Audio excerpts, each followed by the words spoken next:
Oui, je vais vous expliquer plusieurs choses. J'aimerais avoir un peu de temps. C'est vrai qu'on n'a pas tellement de temps non plus, donc on ne va pas faire l'histoire de sa vie, là. Je crois que j'aimerais vous expliquer dans une première partie de ma conférence, vous expliquer une certaine approche intellectuelle. Pourquoi on a fait ces choses que Francis a expliquées, quelle était la conviction, quelle est encore la conviction théorique qui est derrière toute cette démarche, disons, fondatrice ou fondationnelle, ou comme vous voulez le dire. Et la deuxième partie de la conférence sera plutôt sur nos projets architecturaux, sur les projets de l'agence Acta Arquitectura, qui est une agence d'architecture, une agence comme plusieurs des agences que vous pouvez, disons, aimer ou non aimer, mais qui répondent à un certain profil idéologique ou, si vous voulez, théorique partout en Europe. Je sais que la première partie est toujours un peu plus dure, parce qu'elle est beaucoup plus abstraite. Mais c'est difficile pour moi de renoncer à cette partie-là. C'est vrai qu'on a fondé, en effet en 1994, Actar. Et moi, j'avais déjà une agence d'architecture depuis 1985, donc ça faisait déjà longtemps. Mais n'oublions pas que nous sommes dans les 90, Europan, peu après Archilab, toute une éclosion d'architecture à cet instant-là. Moi, j'avais été rédacteur en chef de la revue Quadrants avec José Luis Mateo, une revue exceptionnelle, celle de José Luis, mais qui visait beaucoup plus une génération qui est, disons, plus âgée que la nôtre, qui est une génération qui a ouvert un chemin incroyable. C'est la génération des Coulages, Nouvelles, enfin, Herzog et de Meuron, etc. Et lui, cette revue, Quadrants, avait beaucoup aidé à la diffusion de cette génération. Et c'est curieux, quand j'ai été rédacteur en chef, j'aurais pu continuer, disons, à défendre cette architecture de qualité. Mais en même temps, je voyais qu'il y avait quelque chose qui était en train de changer dans l'architecture. J'étais persuadé de là. C'est une chose qui est difficile qui n'est pas une conviction, mais une espèce d'annonciation divine qui arrive là, chose qui peu à peu se gère, se déduit, non? Mais je vous dis, il y a les premiers Europans en 89, 90, il y a des tas d'architectures qui commencent à arriver de l'Hollande, il y a des expériments en France, des gens qui essayent de faire des choses, il y a en Espagne des gens comme Federico Soriano, comme Eduardo Arroyo qui commencent à... Il y a tout un monde qui commence à s'ouvrir, on reçoit des matériaux, des petits documents, quelque chose presque parfois marginal, presque à la limite du clandestin. Et on commence à penser que là, il y a un changement d'attitude, un changement de mentalité aussi, un changement de logique. Le mot logique, je crois que peut-être est le mot le plus précis. Enfin, un changement de pensée architecturale, et un changement même, disons, de conviction. Et dans ce changement, peut-être le plus grand changement est qu'on n'est pas devant une espèce de collection de védétisme particulier, de petites personnes qui savent faire un bon design, mais plutôt dans une espèce d'aventure collective, qu'on pourrait dire une espèce de cadre de recherche, un cadre de complicité, un cadre d'interchange, d'échange d'inquiétude, d'enthousiasme, et, comme je dis bien, de recherche, qui n'est pas espagnol, qui n'est pas français, qui n'est pas hollandais, mais qui est international, qui est, si vous voulez, plus qu'international, pour ne pas prendre l'idée de mouvement international, comme a été le mot, cosmopolite. Et à partir de cette situation, vraiment, nous, on a l'intérêt de faire quelque chose, disons quelques-uns qui étions, comme Francis a bien trop expliqué, dans la revue Quadrants. Moi, j'étais le rédacteur en chef, en Espagne on dit le directeur. Ramon était le designer, le producteur, je ne sais pas comment on dit, je ne me rappelle plus maintenant, comme tu m'as expliqué, mais enfin, la personne qui était du côté technique de la revue. Et nous avons dit, bon, il faut faire... Et nous avions une équipe en plus de collaborateurs fantastiques, nous étions une grande famille, et en même temps, il y avait cette complicité idéologique avec d'autres architectes, etc. Et nous nous sommes dit, écoute, nous voulons faire quelque chose, un groupe qui soit capable, une coopérative, ça c'était le rêve à ce moment-là, une coopérative qui soit capable de faire de l'architecture et en même temps de penser de l'architecture. Et c'est intéressant cette idée de faire et de penser, si vous voulez, de projeter et de diffuser, d'une certaine forme, comment dire, agir et en même temps réfléchir. Il y a un livre très joli d'Alejandro Barrico qui est City. Et dans ce livre, le personnage qui est un petit enfant, il y a un instant où il va avec son professeur, son vieux professeur qui est discipliné, qui est très discipliné, c'est un vieux professeur académicien. Et ils vont tous les deux ensemble voir un match de football comme ça spontané, sans gradin, un match de football ouvert, non? Et ils vont chaque dimanche voir ce football amateur, ils sont là, et ils sont en train de regarder le match de football tous les deux. Et chaque dimanche, il y a la balle qui sort à côté d'eux, qui passe, et le professeur reste comme ça, immutable. Et l'élève dit, bon, il a envie de prendre la balle et la rendre dans le champ, non? Et le professeur reste immutable. Il lui dit non. Et l'autre, bon. Dimanche. Et un jour, l'élève ne peut plus et lui dit, écoutez, pourquoi on ne prend pas la balle qui est sortie et on la rend à l'équipe, non? Et le professeur lui dit, écoute, dans cette vie, où on joue, où on regarde. Et moi, je pensais, non, moi je veux jouer et regarder.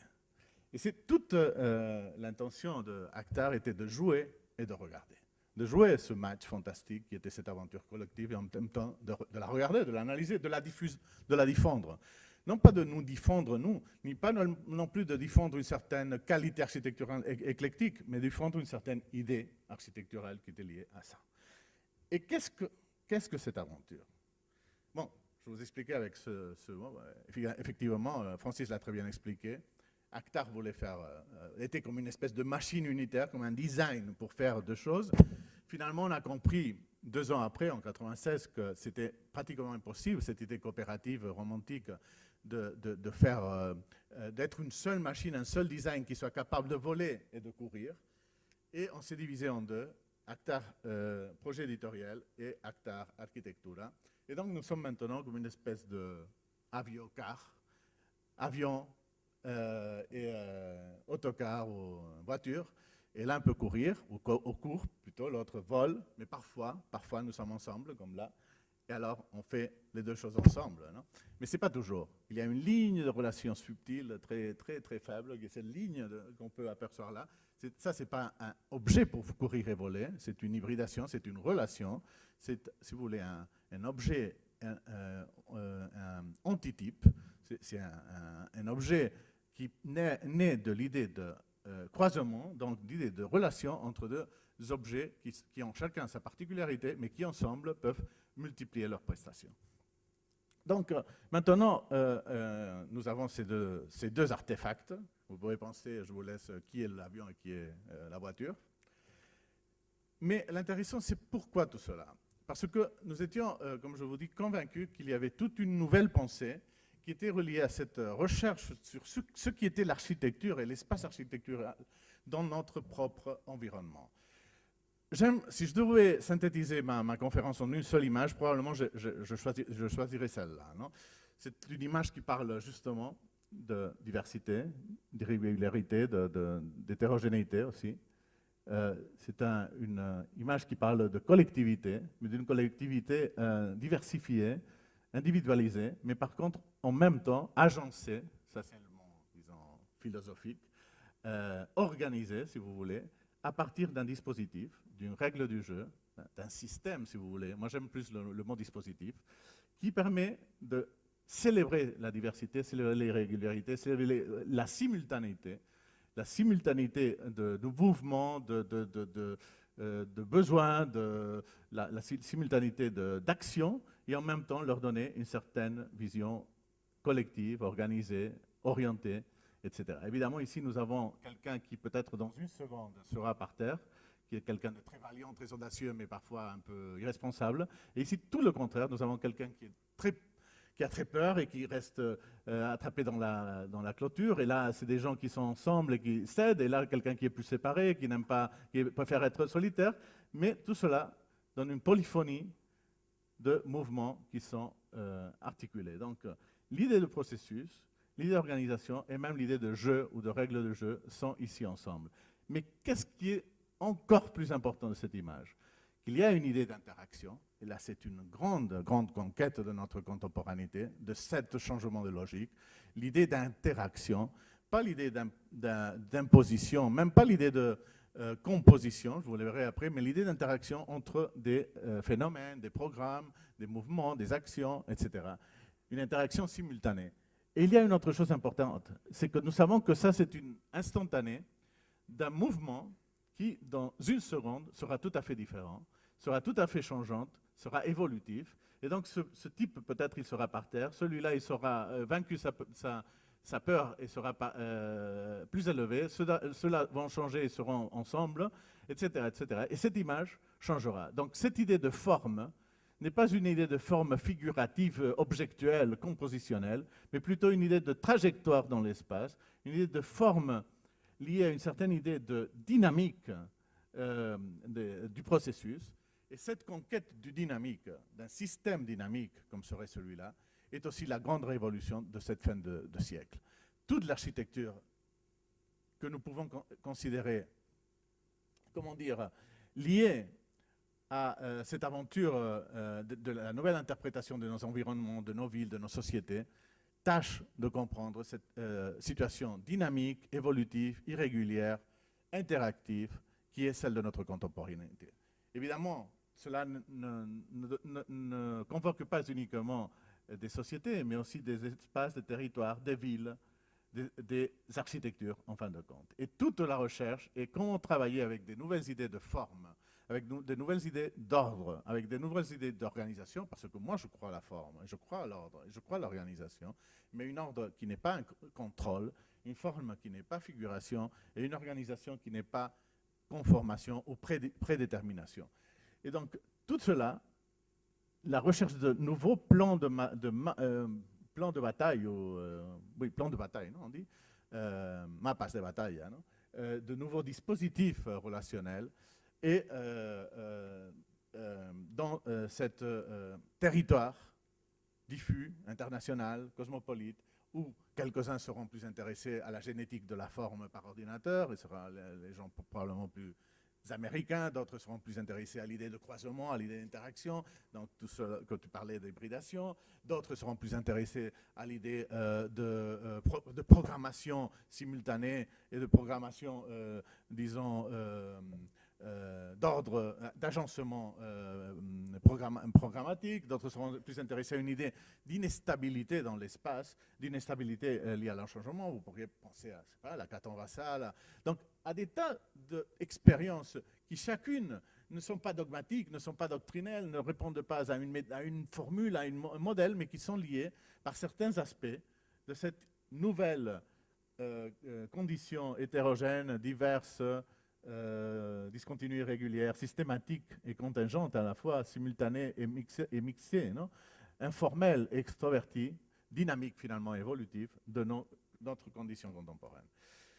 Tout cela a beaucoup à voir avec l'éclosion de nos villes dans les deux dernières décennies, dans les 20 dernières années. Ça a été une éclosion brutale, une explosion brutale de notre environnement, de nos territoires.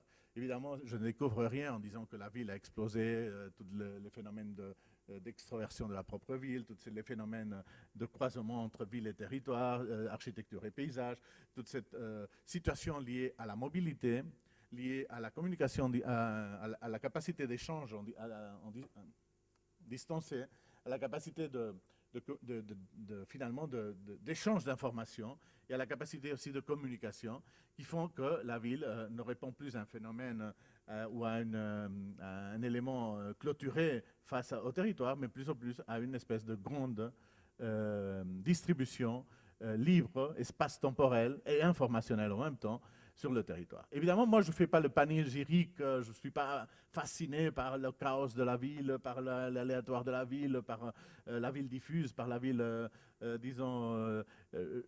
mais je crois que nous sommes devant ce genre d'environnement disperse, diverse, diversifié, de la ville des villes, la ville lieu de lieu, la ville qui n'est plus unitaire, la multiville, etc.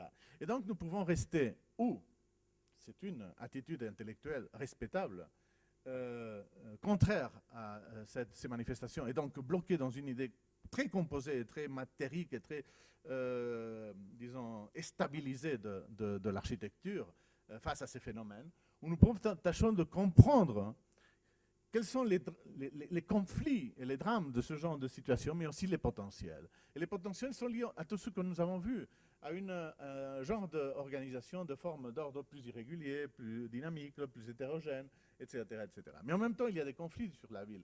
Il y a des situations qui doivent être orientées, qui doivent être qualifiées, qui doivent être organisées, articulées, entrelacées, tous les mots que vous pouvez imaginer.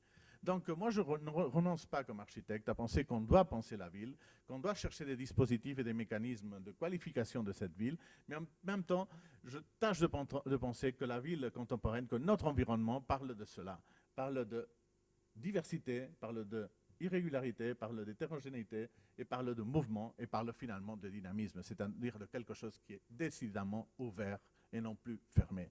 Et toute la logique de cette fin de siècle et ouverture de siècle est une logique liée à ce mot ouvert qui explique des tas de situations que nous sommes en train d'expliquer maintenant. Évidemment, pendant longtemps, l'architecture a été comme dans ces piscines japonaises, vous savez, chaque heure, il y a une espèce de coup de sifflet et les gens sortent de la piscine. Et alors on voit, bon, le contrôleur voit s'il y a quelqu'un qui est noyé, qui flotte dans la piscine, qui est en train de couler. Et les gens, pendant 30 secondes, restent comme ça, et statiques. Ils restent avec une espèce d'illusion d'ordre contrôlé, prédéterminé, disons, tracé par des prédéterminations formelles. Mais après 50 secondes, il y a un autre coup de sifflet et les gens se meuvent d'une façon libre et spontanée, disons, liée à des mouvements espace-temporels interactifs, liés évidemment à des informations géographiques, à des informations physiques, mais aussi à des informations qui ne sont pas tout à fait physiques. Il y a des gens qui se regroupent parce qu'ils sont bien ensemble, quelqu'un est en train d'expliquer une blague, il y a des mouvements de concentration, quelqu'un est stupide, il y a des mouvements de dilatation, il y a des gens qui bousculent, les gens tâchent de créer des vides, d'autres qui tâchent plutôt de créer des concentrations, parce que peut-être il y a des situations beaucoup plus intéressantes. Il y a une ombre, probablement il y a une concentration, là, il y a des gens. Donc il y a des tas d'informations qui sont, comme je vous dis, physiques et non physiques, et qui font que cela soit un système dynamique, interactif, qui change à chaque instant, et qui évolue, et qui reste définitivement ouvert, et qui finalement, nous le savons, aura des tas de situations de transformation, des tas de situations de trajectoire dans l'espace liées à tout cet échange d'informations et réseaux de relations entre chacun de ces situations. Évidemment, donc, la ville n'est plus une ville physique, n'est plus cette espèce de lieu formel que Rossi avait expliqué. Ce n'est pas non plus la machine fonctionnelle de la modernité, c'est une idée beaucoup plus complexe. La ville est une ville faite de couches d'informations, informations aussi culturelles, aussi, comme ici on était en train de parler de ce palais, aussi historique, évidemment, aussi historique, mais physique, évidemment, démographique, culturel, etc. Mais en même temps, des couches d'informations qui ne sont pas, qui sont économiques, comme je disais, qui ne sont pas physiques, toujours. Mais aussi avec des réseaux de relations entre elles, des réseaux de relations infrastructurales, une autre fois physiques, enfin des réseaux de transport, d'infrastructures, etc., mais aussi des réseaux économiques, des réseaux culturels, des réseaux. Donc, couches et réseaux interactuent, échangent à chaque instant et font qu'à chaque instant, Paris est un Paris, Barcelone est une Barcelone, et Londres est une Londres, et Shanghai est un Shanghai, mais en même temps, chacune des villes répond à ces systèmes abstraits d'interaction dynamique dans l'espace. Bon, ça serait trop long de parler de ça, je ne vais pas vous prendre beaucoup plus de temps, mais la grande révolution de cette fin de siècle est le transfert de l'idée classique de composition dans l'espace, l'idée d'un absolu, d'un tracé absolu, d'un absolu unitaire où chacun des éléments est sujet à un ordre supérieur, de fait un absolu supérieur, qui est lié à la métaphysique, finalement, à un certain rituel de la forme, qui est l'idée de composition. La transfert à l'idée moderne, rupturiste, brutale, de situations de positions libres, autonomes, relatives entre elles, dans des plans abstraits, qui serait la grande conquête de la modernité par rapport à l'ordre classique, c'est-à-dire l'idée de position dans l'espace, et tout ce que veut dire l'idée de position, position antidoctrinale. Voyons les années 30, les doctrines, je suis positionné, je suis de, je sais pas, enfin, je dirais pas, ici je ne parlerai pas de politique, non?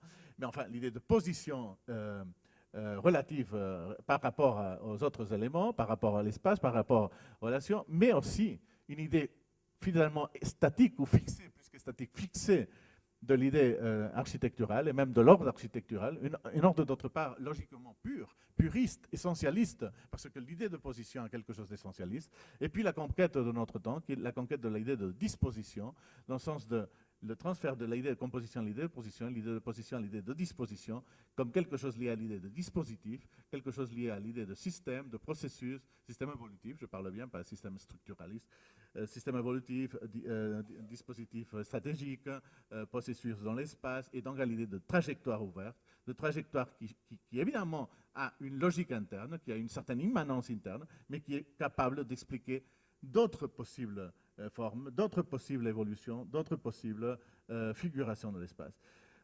Cette idée d'ordre moderne est celle qui parfois est encore expliquée dans l'école, et on nous dit, pour faire une bonne architecture, il faut savoir comment positionner un verre par rapport à une bouteille par rapport à ce papier, voilà.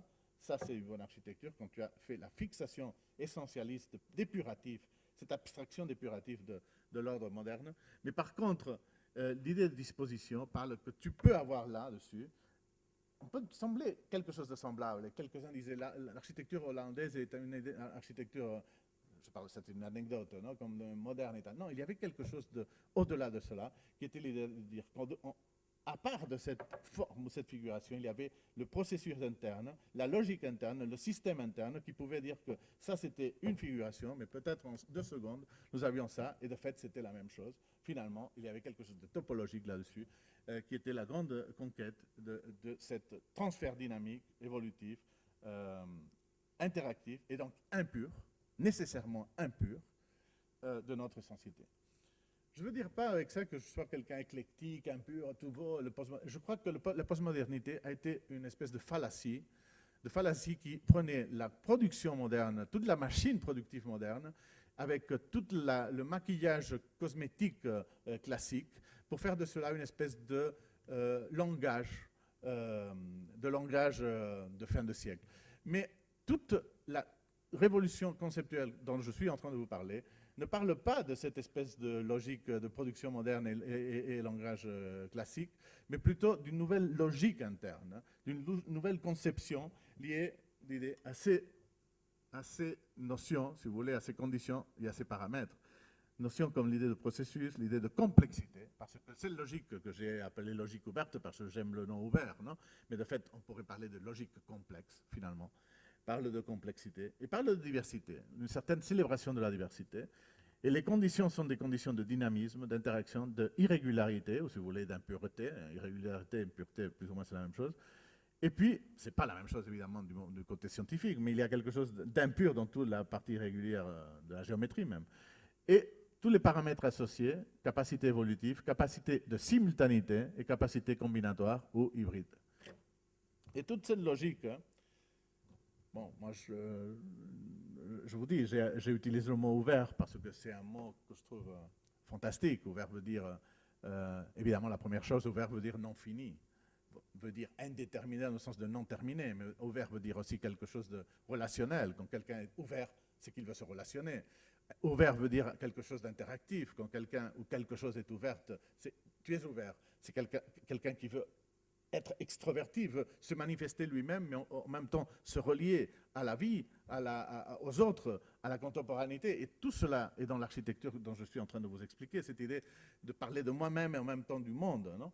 Et de me relier à ce monde. Et puis, il y a quelque chose aussi dans le mot ouvert en espagnol, abierto, qui convoque une certaine idée, comment dire, d'informalité allègre.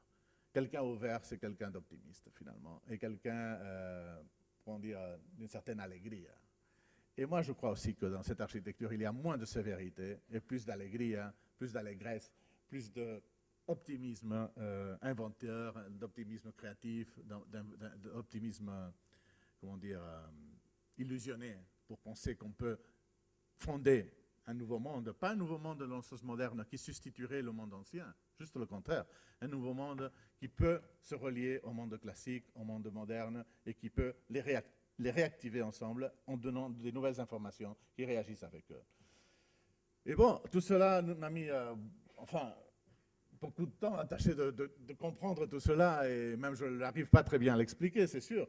Mais j'ai tâché de comprendre dans la revue, de tâcher d'expliquer, comme bien expliqué Francis, des phénomènes qui apparaissaient là, des phénomènes et des réponses architecturales toujours, parce que moi j'étais toujours intéressé à la capacité de créer des réponses architecturales aux phénomènes contemporains.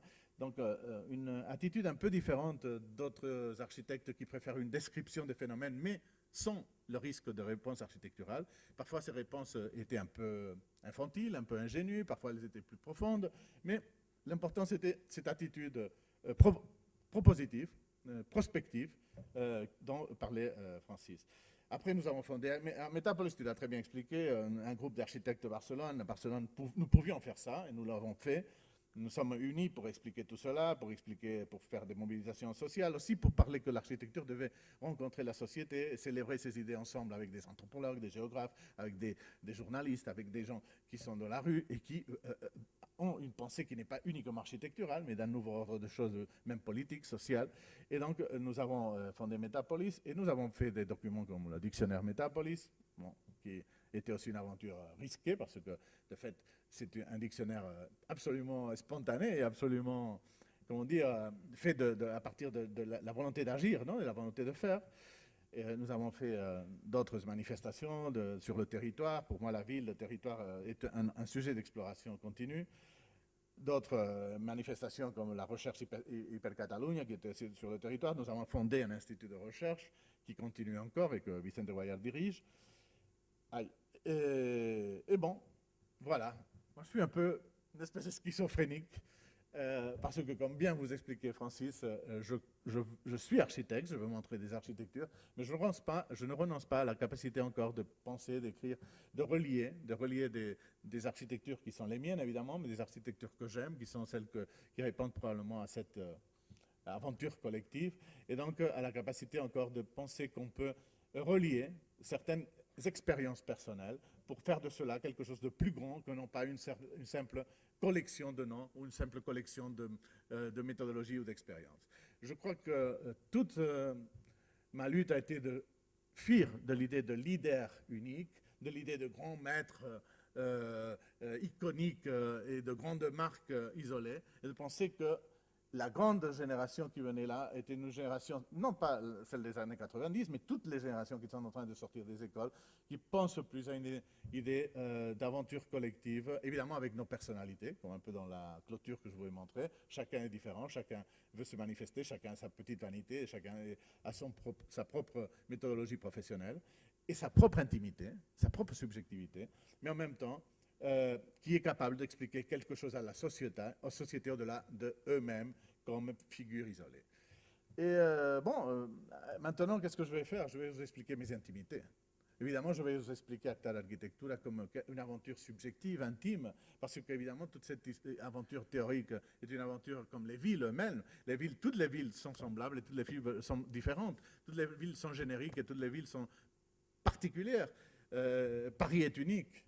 Paris est unique, et évidemment Barcelone aussi, mais les processus, les systèmes, les évolutivités, cette idée de multicouche de la ville comme liée aux informations géographiques, les font assez semblables en même temps. Non? Mais les informations sont différentes. Les informations, les couches d'informations, les réseaux de relations sont différents et font que chaque ville soit unique. Non? Donc, dans cette aventure collective, chacun de nous est différent parce que nous avons nos propres sentiments, nos propres intimités, nos propres subjectivités. Évidemment, moi, qu'est-ce que vous voulez que je vous dise? Moi, personnellement, et mon associé, nous sommes deux. Je vais vous expliquer maintenant l'agence. Je crois que nous aimons plus Rossini que Wagner et que nous préférons plus la comédie que la tragédie et que nous aimons plus, je ne sais pas, Johann Strauss que Richard Strauss et probablement nous aimons plus Voltaire que Kant. Mais tout cela n'a rien à voir toute l'aventure que je vous expliquais, tout cela est du côté de l'intime, du côté du subjectif, du côté de Actar Arquitectura, non? Et comme je vous disais, qu'est-ce que c'est Actar Arquitectura? Bon, notre agence, c'est Manuel Grausa et c'est Florence Ravo. Florence n'est pas ici aujourd'hui, mais elle est représentée par son père, qui est ici dans la salle. Et Florence est parisienne. Elle est une collègue, disons, comment on dit en français, quelqu'un, disons, proche à vous, donc, enfin, quelqu'un qui est né ici en France. Elle est à Barcelone depuis presque 15 ans, ou plus peut-être. Nous ne sommes pas un couple, il faut le dire, parce que je dois le dire toujours. Elle est mariée à un Italien en Espagne. Moi, je suis marié à une Barcelonaise. Ce qui n'est pas normal, je dois vous le dire. Les couples d'associés hommes-femmes à Barcelone ne sont pas très habituels. Je ne sais pas à Paris ou en France, ça, il faudrait qu'après on en parle. Mais nous sommes deux associés depuis déjà presque 8 ans. Et nous avons une agence qui fluctue avec des anciens partenaires qui étaient à l'agence. Aurelio, nous avons fondé ensemble notre agence d'architecture. Puis, lui, bon, il a abandonné Actar d'Architectura, mais parfois, il vient, il est un ami, il continue à être présent d'une certaine façon. Oulagué, qui n'est plus ici, des collaborateurs, des anciens collaborateurs, des gens qui viennent, qui sont là, qui marquent beaucoup l'agence. Et donc, cette aventure collective est aussi présente dans nos propres équipes, non? Nous sommes une agence moyenne, une quinzaine de personnes normalement. Nous avons une équipe de collaborateurs assez importants en Espagne. Nous travaillons avec des gens, enfin, de structures, d'installation, de fluides, d'acoustique, donc ce que toute entreprise fait. Ici en France, on est en train de créer tout un réseau assez important. Nous sommes en train de présenter des tas de candidatures et nous travaillons en BET avec BR, avec Baptiste, enfin avec des gens de fluide comme aussi BR, Nicolas, enfin des tas de gens que vous connaissez, Thermidel, enfin des gens de scénographie, de la signalétique. Bon, donc nous sommes un peu têtus. Comme je vous dis, l'agence est barcelonaise, mais aussi un peu française. Nous sommes têtus, nous voulons être ici présents et nous allons faire tout ce que sera dans notre main pour pouvoir nous ouvrir dans ce panorama. Nous travaillons à plusieurs échelles. Nous avons travaillé beaucoup de territoires, surtout avec des consultations. Nous avons été invités à plusieurs consultations territoriales. Nous travaillons beaucoup le paysage, surtout l'espace public. L'idée de logement a été toujours présente, toujours, parce que, enfin, aussi, j'ai écrit sur le logement, j'ai écrit un livre qui est plus ou moins connu, qui s'appelle Housing. Enfin, j'entrerai pas en détail. Et nous avons aussi une approche assez importante, tout ce qui est les dispositifs architecturaux, nous appelons land layers. J'ai fait cette présentation est liée à une exposition que nous avons faite en AI à Rotterdam qui s'appelait Land Links, cette idée de liaison de paysage, ou enfin, link c'est plus que liaison, on en parlait maintenant, mais enfin, ce qu'on pourrait dire presque comme entrelacement paysager, dans l'idée de land, mais aussi territorielle, et donc cette ambiguïté des mots. Et cette idée de recherche à partir de l'idée de land grids, lands in lands, living lands et land layers. Je vais montrer plusieurs de ces projets, mais maintenant un peu une certaine description des choses qu'on nous accuse parfois, mais qu'en même temps nous acceptons parfaitement. Nous accuse parfois d'une certaine vocation escalaire, non? Nous aimons effectivement être entre des échelles, faire des sauts d'échelle, des jumping entre échelles, travailler à des échelles diverses, avec des récursivités, des résonances entre échelles, entre la ville, entre l'architecture, entre le territoire, entre les stratégies urbaines et la stratégie, disons, plus objectuelle.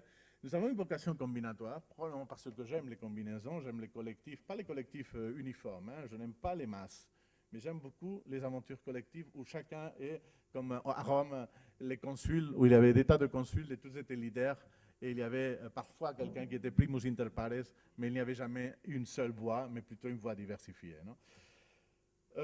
Donc la combinatoire est très importante dans ce monde d'interaction, de diversifier, de diversification, de dispositifs, etc. Il y a aussi une certaine vocation d'infiltration réactive dans la réalité, cette espèce d'intrusion qui accepte la réalité pour la réactiver, pour la pour aller au-delà d'elle, avoir une vision critique et en même temps positiviste. Il y a une idée effectivement vocation hybride dans le sens qui est semblable, d'infiltration active dans la réalité, mais aussi entre réalités diverses pour créer de nouvelles situations, de nouveaux spécimens. On nous accusait parfois d'une certaine vocation conceptuelle, on l'accepte, c'est vrai, nous sommes parfois un peu conceptuels, nous aimons beaucoup les concepts, dans le sens de noyau conceptuel qui dirige le projet, comme quelque chose d'immanent, comme une espèce de logique interne, de règle du jeu qui est toujours là. Et il y a quelque chose de vocation narrative aussi, je l'accepte. Nous sommes un peu narratifs, c'est peut-être une obsession, mais nous aimons aussi les romans, nous aimons les narrations, nous croyons que l'architecture peut-être elle est morte, comme disait quelqu'un, je ne sais pas si c'était Victor Hugo de fait, non? Mais oui, je trouve que c'était Victor Hugo qui disait qu'avec l'impression, l'architecture était morte, avec l'impression. Mais moi, je crois que l'architecture peut être capable d'expliquer au monde certaines choses et d'être donc narrative de ce point de vue. Nous avons une certaine vocation directe, ça c'est très personnel, probablement nous sommes un peu paresseux, je ne sais pas. Nous aimons les choses qui sont très directes, très explicites, pas trop sophistiquées et trop manipulées. Il y a une certaine vocation ludique pour ce que nous aimons jouer. Nous aimerions être très professionnels, mais en même temps ne pas perdre un certain sens, comment dire, d'une certaine illusion, comme presque les enfants qui devant un gâteau restent comme ça. Et moi, j'ai trouvé toujours fantastique cette espèce d'illusion fascinante. Et donc, pas méfiante, mais plutôt positiviste de penser qu'on peut jouer dans tout le sens. J'ai appelé ça un certain optimisme opérationnel de toute cette génération. Non? Et cette vocation finalement relationnelle de croisement entre scénario, territoire, entre naturel, artificiel, stratégique et sensible, intime et collectif, global et local, systématique et singulier. Donc tout cela qui semble très paradoxal, mais parce que nous sommes dans un temps paradoxal. Notre temps est un temps d'interaction et les paradoxes sont des interactions entre des situations qui semblent absolument des messages qui semblent absolument contradictoires, mais qui par contre, ensemble, donnent des résultats qui ne sont pas des short-circuits, mais qui donnent des messages au-delà, des métamessages au-delà de ces contradictions. Ben, nous sommes dans cet instant-là, dans une réalité de paradoxe, d'interaction, comme je vous disais là, qui font que le global et le local, le naturel, l'artificiel, le stratégique et le sensible, etc., puissent être ensemble et donner de nouveaux spécimens architecturaux, territoriaux, etc. Non? Donc, je vais vous expliquer quelques-unes de ces démarches très rapidement. Au premier niveau de grande échelle, ce qu'on appelait l'Angrids. Je n'entrerai pas trop en détail, c'est des projets très complexes, c'est difficile à les expliquer en peu de mots. Nous avons commencé avec un projet sur Barcelone, sur la Barcelone métropolitaine, on appelait, mais de fait c'était la Barcelone au-delà de la métropolis moderne. Nous avons fait un projet qui expliquait le saut d'échelle de la Barcelone traditionnelle, qui était la Barcelone des Jeux Olympiques, la Barcelone Boïgas, qui était cette ville fermée, clôturée entre les rives, les fleuves, la mer, la montagne, et le saut d'échelle que Barcelone avait fait dans le territoire, cette espèce de sprawl de la ville, mais qui était lié à une certaine condition, donc information géographique particulière, ces montagnes qui sont là, qui ne sont pas à Milan, qui ne sont pas à Londres, qui ne sont pas à Madrid, mais qui sont à Barcelone, qui sont peut-être aussi, je ne sais pas, à Zagreb, par exemple. Non? Et la mer comme une autre barrière. Et donc, penser cette situation qui est liée à ce phénomène d'éclosion des villes, à ce phénomène dynamique des villes. Barcelone, maintenant, est un peu plus que ça, et dans quelques années peut arriver à ça. Là, vous voyez le noir c'est la montagne au milieu, et là, il y a une autre montagne, et là, c'est la vallée où la ville est en train de se développer, et un premier corridor, qui est un corridor très étroit, où la ville aussi se développe. Et voilà la situation qui est celle qui est prévue dans quelques années. Nous, on est attaché de dire, c'est impossible de penser qu'on peut stopper ce phénomène, mais on peut le réorienter, on peut le conduire, on peut d'une certaine façon le qualifier en donnant certaines règles du jeu sensibles liées à la capacité, de travailler avec le vide encore existant, avec le paysage, avec la géographie, en faisant du paysage non pas un résidu du plein, mais un autre acteur aussi important que le plein, et aussi en travaillant avec les infrastructures comme des treillis, comme des mailles de base, comme des grids, ou paysages, croissance ou densification, ou agglomération si vous voulez, et paysage sont ensemble à divers degrés d'hybridation entre eux. Paysage n'est pas simplement du vert, c'est des paysages divers. Agglomération à divers degrés de densité et infrastructure à divers degrés de mobilité. Et donc, on a fait ce premier schéma très rapide où les infrastructures créées comme une espèce de treillis de base, les croissances étaient liées à des idées de doigts d'entrelacement, entre vide et plein, entre paysage et volumétrie, qui de fait répondait à un diagramme très basique qui serait celui-là, et où tout cela donnait une espèce de grande land grid liée à cette idée de doigts entrelacés entre architecture, comme je vous disais, paysage et infrastructure. Cela n'était pas une invention étrange en dehors de la réalité. De fait, toute la géographie catalane est liée à cette montagne et ces ruisseaux qui créent une espèce de structure verticale, mer-montagne ou mer intérieure vers la plaine. Là, tu as la plaine dont je vous expliquais et la vallée, ça c'est la Barcelone que vous connaissez comme touriste. Et voilà, toutes ces plaines, tous ces vallons qui encore plus ou moins existent. Et nous disions, continuons à travailler avec cette idée de corridor et n'occupez plus, tâchez de ne pas occuper en horizontal, mais plutôt de croître en vertical, en raisonnant avec la propre géographie.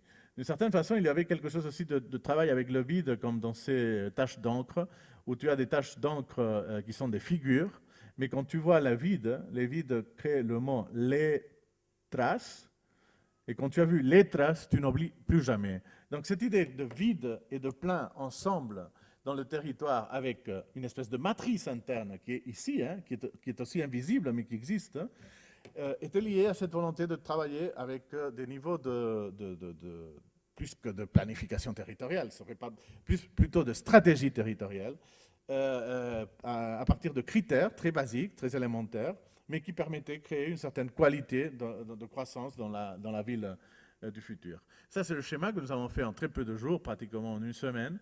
Et là, c'est un plan qui a mis une année et qui recueille, moi je crois que c'est le dernier plan classique, dans le sens que il n'y avait encore pas de digitalisation, il n'y avait même pas d'idée de multicuche, c'est tout un plan fait avec des trames de couleurs, etc.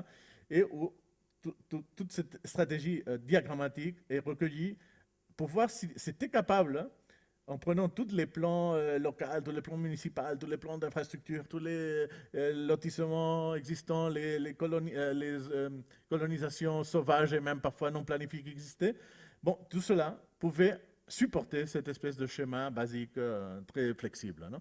Effectivement, il est beaucoup plus sale, ce plan, il est beaucoup moins net, mais en même temps, il persiste, il permet de penser que là, encore, il y a ces doigts qui sont là, avec des sous-systèmes aussi vides, pleins, qui sont des paysages opérationnels, avec, je ne sais pas, des campus universitaires.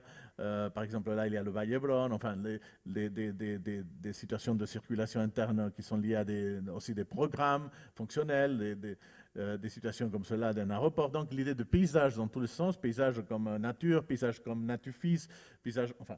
Et donc, Barcelone, comme une première partie de cette logique, mais qui était une partie de la logique classique, la logique traditionnelle de la ville fermée, et donc qui ne répondait pas à cette fractalisation de la ville contemporaine, mais qui pouvait, d'une certaine façon aussi, répondre à certains de ces schémas, pas à tous, mais elle restait englobée comme un grand plein avec des sous-vides intérieurs. Je ne vais pas vous expliquer, c'est plein de détails dans cette logique. Non? Nous avons continué ce processus avec un autre projet pour le gouvernement catalan qui reprenait cette idée de Barcelone métropolitaine. Ça, c'est la Barcelone dont je vous étais en train de vous parler, mais Catalunya et cette géographie par rapport à cette, disons, localisation de cette multi-Barcelone. Et l'idée, c'était de voir qu'est-ce qui arrivait en Catalogne, au-delà de cette situation qui était trop localisée. Est-ce qu'on pouvait parler encore de Barcelone, ou est-ce que Catalogne, comme dans le Randstad hollandais, avait déjà une dimension de multiville géographique, donc de multivilles entrelacées à partir d'une nouvelle conception que j'ai appelée géo-urbaine, dans le sens non pas de urbain, mais de géo-urbanité ou de géographie urbaine, qui, par proximité et par entrelacement, permettrait de penser à une grande multiville disdense, c'est-à-dire dense et disdensifiée en même temps, dense et discontinue en même temps, mais entrelacée par non seulement les infrastructures, mais les grands paysages de réserve, les paysages de friction, c'est-à-dire les paysages de connexion liés aux montagnes, surtout aux montagnes qui articulent la géographie catalane, et puis à cette espèce de doigt de développement en noir très lié à des tissus existants, mais aussi doigt de développement à grande échelle, des grandes grilles liées à cette espèce de land flows ou de flux de paysages et d'infrastructures qui seraient là-dessus. Pour le voir d'une façon plus claire, bon, ça c'est des diagrammes, je ne vais pas entrer en détail, mais là on verrait un peu plus. Ça c'est les grandes bourses de. Ça c'est Barcelone, ça c'est le Vallès, ça c'est la Barcelone dont on vous parlait avant, et ça c'est la plaine de Lleida, la plaine de Tarragone, la plaine de Gironde, et donc cette espèce de grande Gibraltar côtier, Girona, Barcelone, Tarragone, on n'a pas Gibraltar, mais on a Gibraltar, donc cette espèce de multiville de la côte qui est en train de créer cette espèce de situation de croissance, mais en même temps d'articulation avec les villes intérieures. Et donc, au lieu de penser à une grande métropole expansive, isotrope, unitaire, plutôt penser à cette idée d'implosion et en même temps d'articulation entre les diverses situations d'urbanité qui se présentent par proximité en créant cette espèce de treillis, de long grid géographique. Non, voilà les réseaux. Et voilà un peu la découverte que nous avons fait déjà à notre projet à Graz Maribor, cette idée de land flow où les infrastructures se relient avec des paysages presque de déglissement, de paysages de glissement où tissus existants, tissus pour exister, tissus agricoles, enfin paysages agricoles, paysages opérationnels liés à des nouveaux programmes universitaires, sportifs, etc., se relieraient à cette espèce de flux de paysages qui ferait un treillis de base et où les grands géographie naturelle ou les grands parcs naturels et les parcs, disons, de relations à côté des parcs naturels, se créerait cette espèce de grand land grid ou grand paysage de paysage qui serait la Nouvelle-Catalogne. Évidemment, le projet est beaucoup plus complexe parce qu'il y a la montagne, il y a la plaine de Lleida, enfin, mais je ne vais pas entrer en détail. Il y a toute cette volonté de treillis, de mailles pour créer cette espèce de grande multiville ou de grande géourbanité ou de géographie urbaine dans le territoire, mais en même temps articulée, implosionnée et en même temps étendue, non donc cette espèce aussi de paradoxe, comment implosionner, comment faire entrer les villes, les faire croître vers l'intérieur et en même temps les étendre, d'une certaine façon, les mailler entre elles au niveau du territoire. Et voilà certaines images. Là, c'est le diagramme qui peut-être est le plus explicite, avec cette Barcelone dont je vous parlais au début, qui maintenant devient déjà Gibraltar, cette espèce de multiville de l'intérieur dans une espèce de grid ou de maille de réseau triangulisé avec des montagnes entre elles. Donc là, une idée plutôt de treillis en zigzag. Celui-là est plutôt lié à l'idée de doigt et celui-là est plus la montagne du Pyrénées. Donc une certaine naturalité assez facile de jouer avec la géographie, avec les propres éléments infrastructurels, avec les propres conditions de chaque endroit, mais en même temps avec une idée globale d'une certaine stratégie qui est en même temps globale et en même temps particulière. Non? Bon, et voilà un peu le résultat de cette hyper-Catalunya, on appelait ça hyper-Catalunya, aussi ça serait peut-être mieux dire multi-Barcelona ou hyper-Catalunya ou multi-Barcelona, qui serait ce plan-là. Nous, on avait cette idée de croisement, comme je vous dis, d'interaction, d'imbrication entre situation, programme, territoire, conditions, etc., est très présente dans notre travail. Même au niveau de l'architecture, on pourrait penser que ça, c'est simplement du territoire ou du territorialisme ou de l'urbain, mais au niveau de l'architecture, cette condition, se donne aussi dans certains projets, non? Cette condition de mixicité entre paysage, architecture et treillis ou matrice ou, si vous voulez, infrastructure interne. Non? Ça, c'est un projet pour Graz-Maribor, ça c'est la ville de Graz, ça c'est la ville de Maribor, et une idée aussi qu'on nous avait demandé d'une consultation internationale, où il y avait aussi l'AFPAC, par exemple, et Adrien Reus, etc., de faire comme une certaine plan stratégie pour la croissance de ce corridor international entre Graz et Maribor, aussi avec une idée de liaison entre elles. Je ne veux pas expliquer ce projet. Il y avait comme des écluses territoriales, et ces écluses, qui étaient des écluses qui permettaient d'aller vers les montagnes, parce que là, tout ça, c'est des montagnes, permettait aussi d'avoir comme des nids d'entreprises, des situations opérationnelles liées à des activités diverses, etc.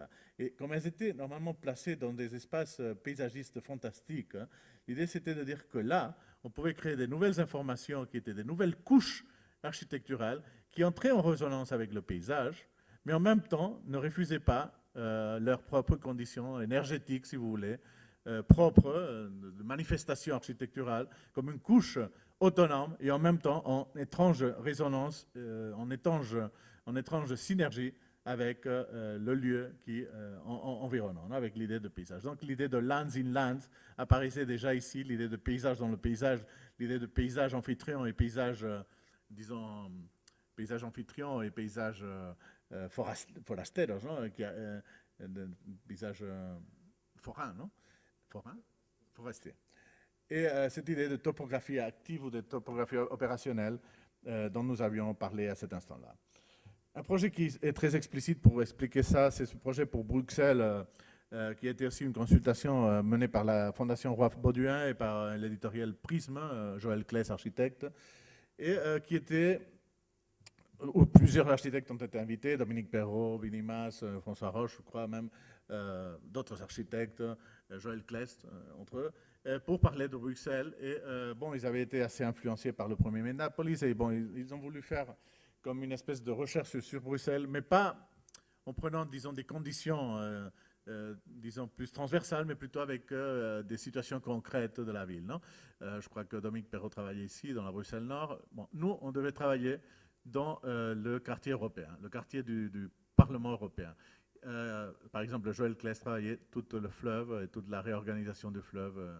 Donc, on nous a demandé de travailler ce quartier, qui est un quartier qui a des problèmes. C'est un quartier bureaucratisé, c'est un quartier tertiaire, il n'y a plus de vie urbaine. C'est un quartier à côté juste du centre de Bruxelles, ça c'est la place. Et par contre, qui n'a aucune vie, aucune interaction avec la vie urbaine. Nous, on a pensé qu'au lieu d'aller directement là, on voulait penser ce quartier, quel était le rôle de ce quartier, quel était le possible rôle de ce quartier dans une stratégie urbaine, disons, au niveau de toute la ville. Non, et on a découvert que, de même qu'il y a ces vallons en Belgique, assez intéressant, là, à Bruxelles, il y avait cette double situation disons, de vallons existants, mais même en Bruxelles, il y a la récupération du fleuve que cette équipe, Joël Claes, architecte, était en train de mener, était très intéressante parce qu'elle rendait le fleuve comme un grand parc transversal. Elle transversalisait Bruxelles, qui est une ville assez radiale. Et nous, on avait découvert qu'il y avait une espèce d'autre fleuve, mais un fleuve d'espace paysager, si vous voulez, un fleuve de lands, de paysages, un fleuve de paysages, qui se donnait ici et qui articulait divers paysages existants, terrains vagues, places, enfin, etc. Et donc, le quartier européen était au milieu de cette chaîne de flows, de flux, un flux aquatique ou fluvial, un flux paysager, un land flow. Et donc, cela a été intéressant comme stratégie pour penser cet quartier.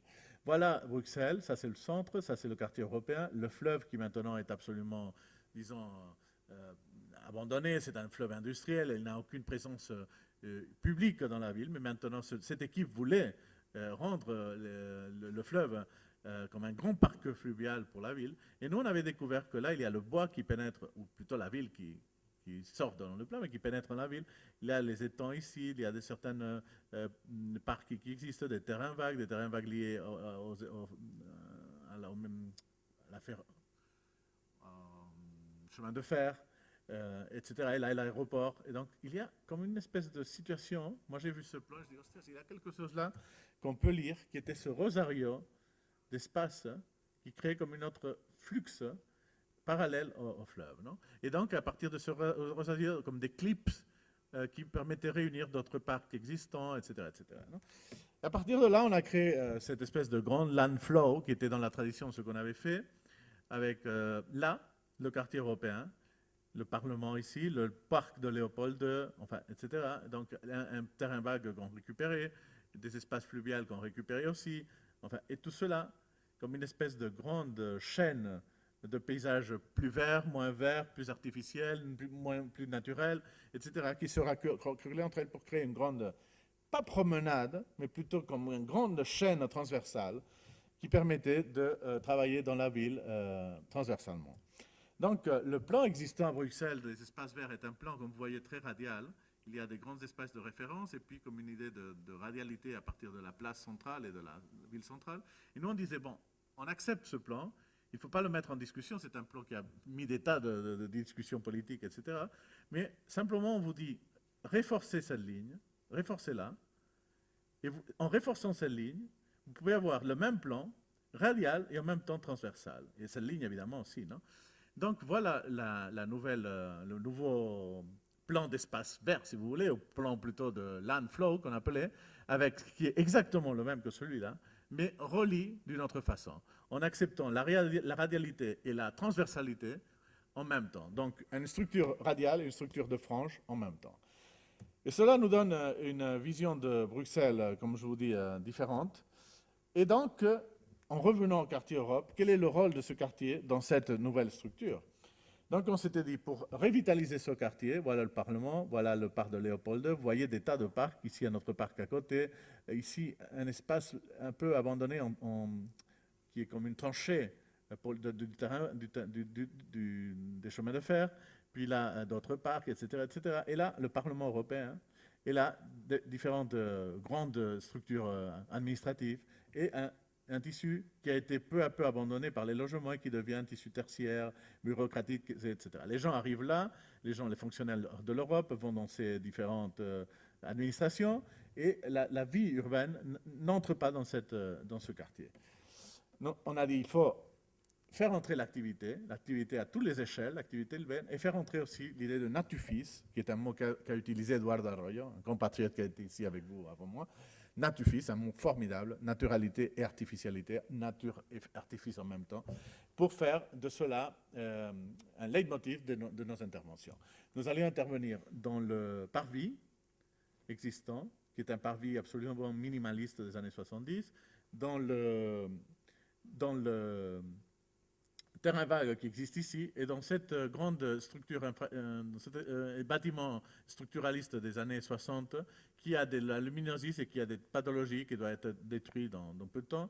Et donc, nous disions qu'en intervenant dans ces trois espaces avec des phases autonomes, on pouvait créer de nouvelles activités pour le secteur. Voilà, non, le terrain vague existant, avec un saut, une différence de niveau de 8 mètres entre cette pointe-là, ce point-là et ce point-là. Non? Et donc, ces 8 mètres permettaient de créer tout un... Et la distance, évidemment, entre ces points, tout un travail de relief, de section, finalement, de section,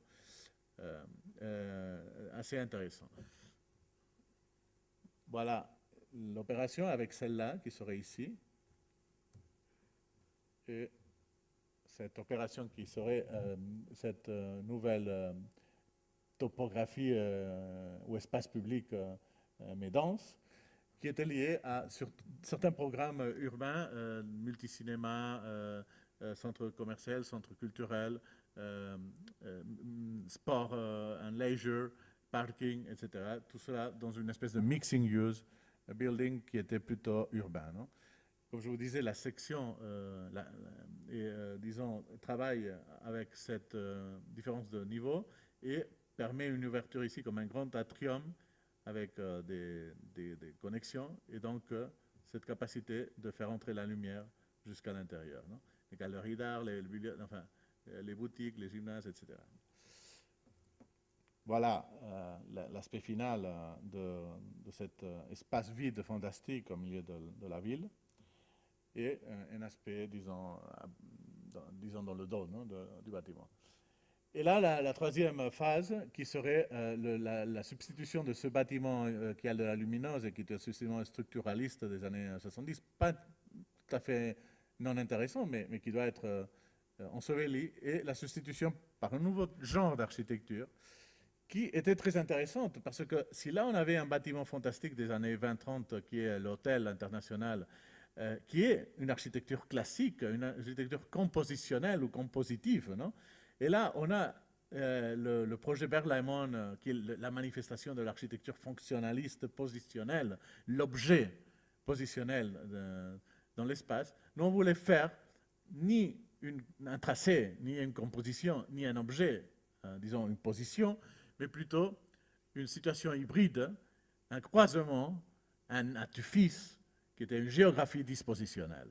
Et donc, le projet qui était celui-là était aussi, comme vous voyez, une certaine différence d'échelle, du plus domestique au plus, disons, global, était un grand centre de conférence, de centre de congrès, un grand shopping center aussi, mais aussi un élément de appart-hôtel, résidence, etc. Non? Et donc, cette dernière phase du travail, avec cette section aussi complexe, avec le centre de convention, les shopping et les 2 tours d'appartements et d'hôtels internationaux ou d'hôtels de congrès. La substitution de cette maille structuraliste par cette nouvelle géographie, aussi avec des patios, etc. Donc il y a certaines synergies curieuses. Et bon, le travail avec ce projet qui était assez important et assez, disons, pour créer ça d'une façon rigoureuse et concrète. Non? Et alors la dernière image qui appartient à ce projet. Donc là, ça nous introduit une troisième critère qui est plutôt ce travail avec l'idée d'habitat, avec l'idée d'habiter, de géographie habitée, de paysage habité.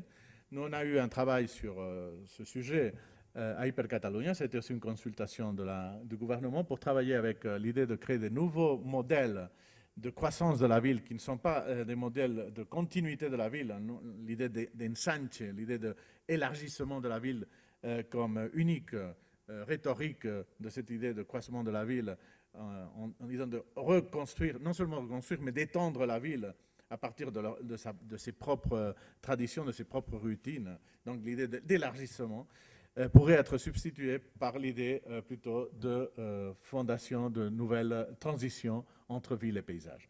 Ça, c'est la situation normale d'une ville moyenne en Catalogne. Vic, par exemple, ça c'est un village, une ville qui s'étend, un plan qui vient du plan justement du gouvernement, qui est un plan de tracé, de rues, de places, de régularité, de blocs, de pâtés, et donc cette idée aussi homogène de distribution dans l'espace, d'édificabilité, de densité, etc.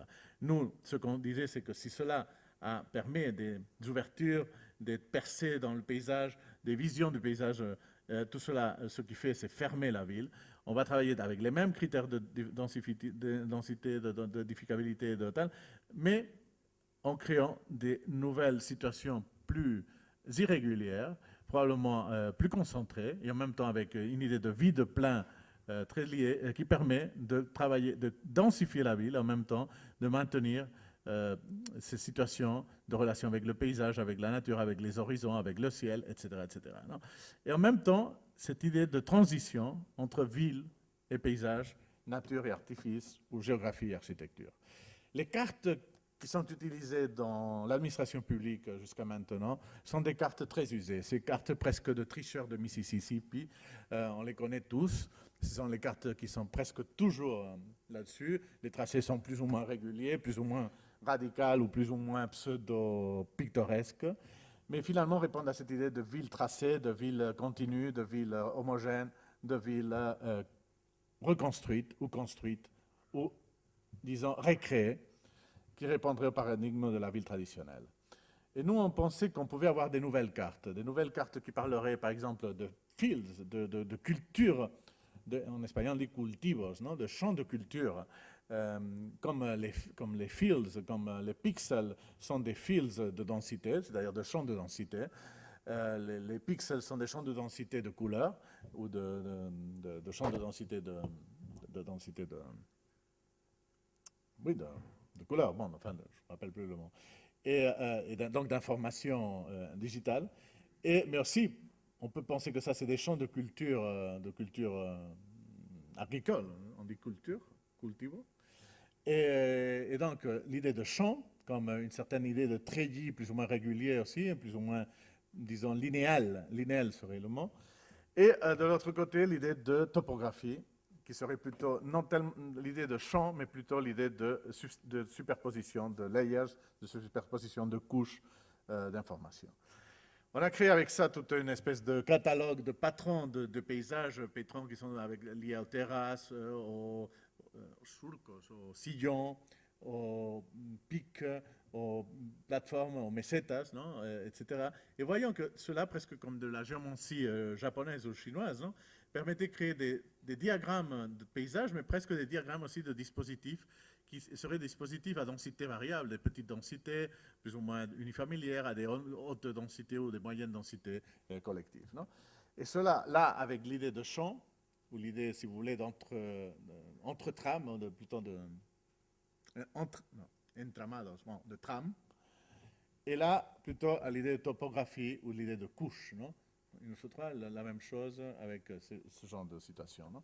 Et donc, ce catalogue de patrons permettait de créer, par exemple, voilà, des exemples de champs ou de champs de culture, des pixelisations, si vous voulez, du paysage, donc des champs de culture dans des champs agricoles existants ou dans des paysages agricoles. Bon, je ne vais pas expliquer en détail tout cela, c'est tout un travail avec des tas de règles de jeu, des tas de systèmes, des tas de processus pour créer tout ce genre de situations de façon réaliste, disons précise, non? Vérosimile, non? Vraisemblable, ouais, vraisemblable, voilà. Et donc, par exemple, cela, à Villafranca, qui est un endroit, un lieu, un contexte spécifique, ou d'autres liés à l'idée de topographie, avec cette mutation de certaines topographies existantes. On avait pris des topographies qui existaient, on les avait fait muter pour créer des différentes situations de densité aussi variables. Hein. Bon, je n'entrerai pas en détail sur ce travail qui est expliqué dans le livre Hyper Catalunya assez bien. L'important, c'est qu'avec tout ce catalogue, ce protocole de situation, on a atterri dans des contextes très spécifiques qui avaient une planification existante réelle. Par exemple, celle-là, à Bic, ce que je vous ai montré, celle-là correspond au site que je vous ai montré au début. Et nous avions tâché de comprendre ces situations, les édificabilités, les densités, toutes les populations qui devraient être là, et les substituer. Bon, ça c'est le projet, disons un render de ce que donnerait cette planification existante. Hein. Et nous, on le substituait par ce champ de culture nouveau, avec évidemment des espaces de relation, des espaces in-between, des interespaces, etc., etc., mais avec cette espèce d'imbrication architecture, paysage, géographie, édification, etc., en créant ça comme un champ de culture, évidemment de paysage, mais aussi d'architecture, et où, dans le même endroit, le même projet, mais fait avec des patrons liés aux géographies ou aux topographies. Non? Et donc, ces espaces qui sont plus comme des topos en hauteur. Non? Et voilà ce contexte fait avec ces topographies, ou d'autres contextes à d'autres endroits de la Catalogne. Non? Ou celui-là qui serait un autre projet. On était en train de faire ce projet et cela a donné deux dérivées qui sont très importantes. L'une celle-là, l'autre Sociopolis. Celle-là, c'est un projet que nous avons gagné à Madrid pour Carabanchel. Carabanchel est une extension de Madrid et on a pensé à cette idée de meseta, je ne sais pas comment on dirait, de plateforme, de plateau, qui serait un autre dispositif possible lié à l'idée de champ. Et là, l'idée qui était intéressante, à mon avis, serait cette idée de récursif, de travail avec le bit et le plein à diverses échelles.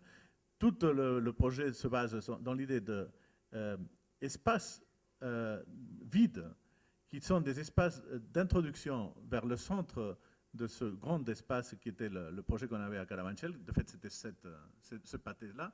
Là, tu entres par des places à l'intérieur.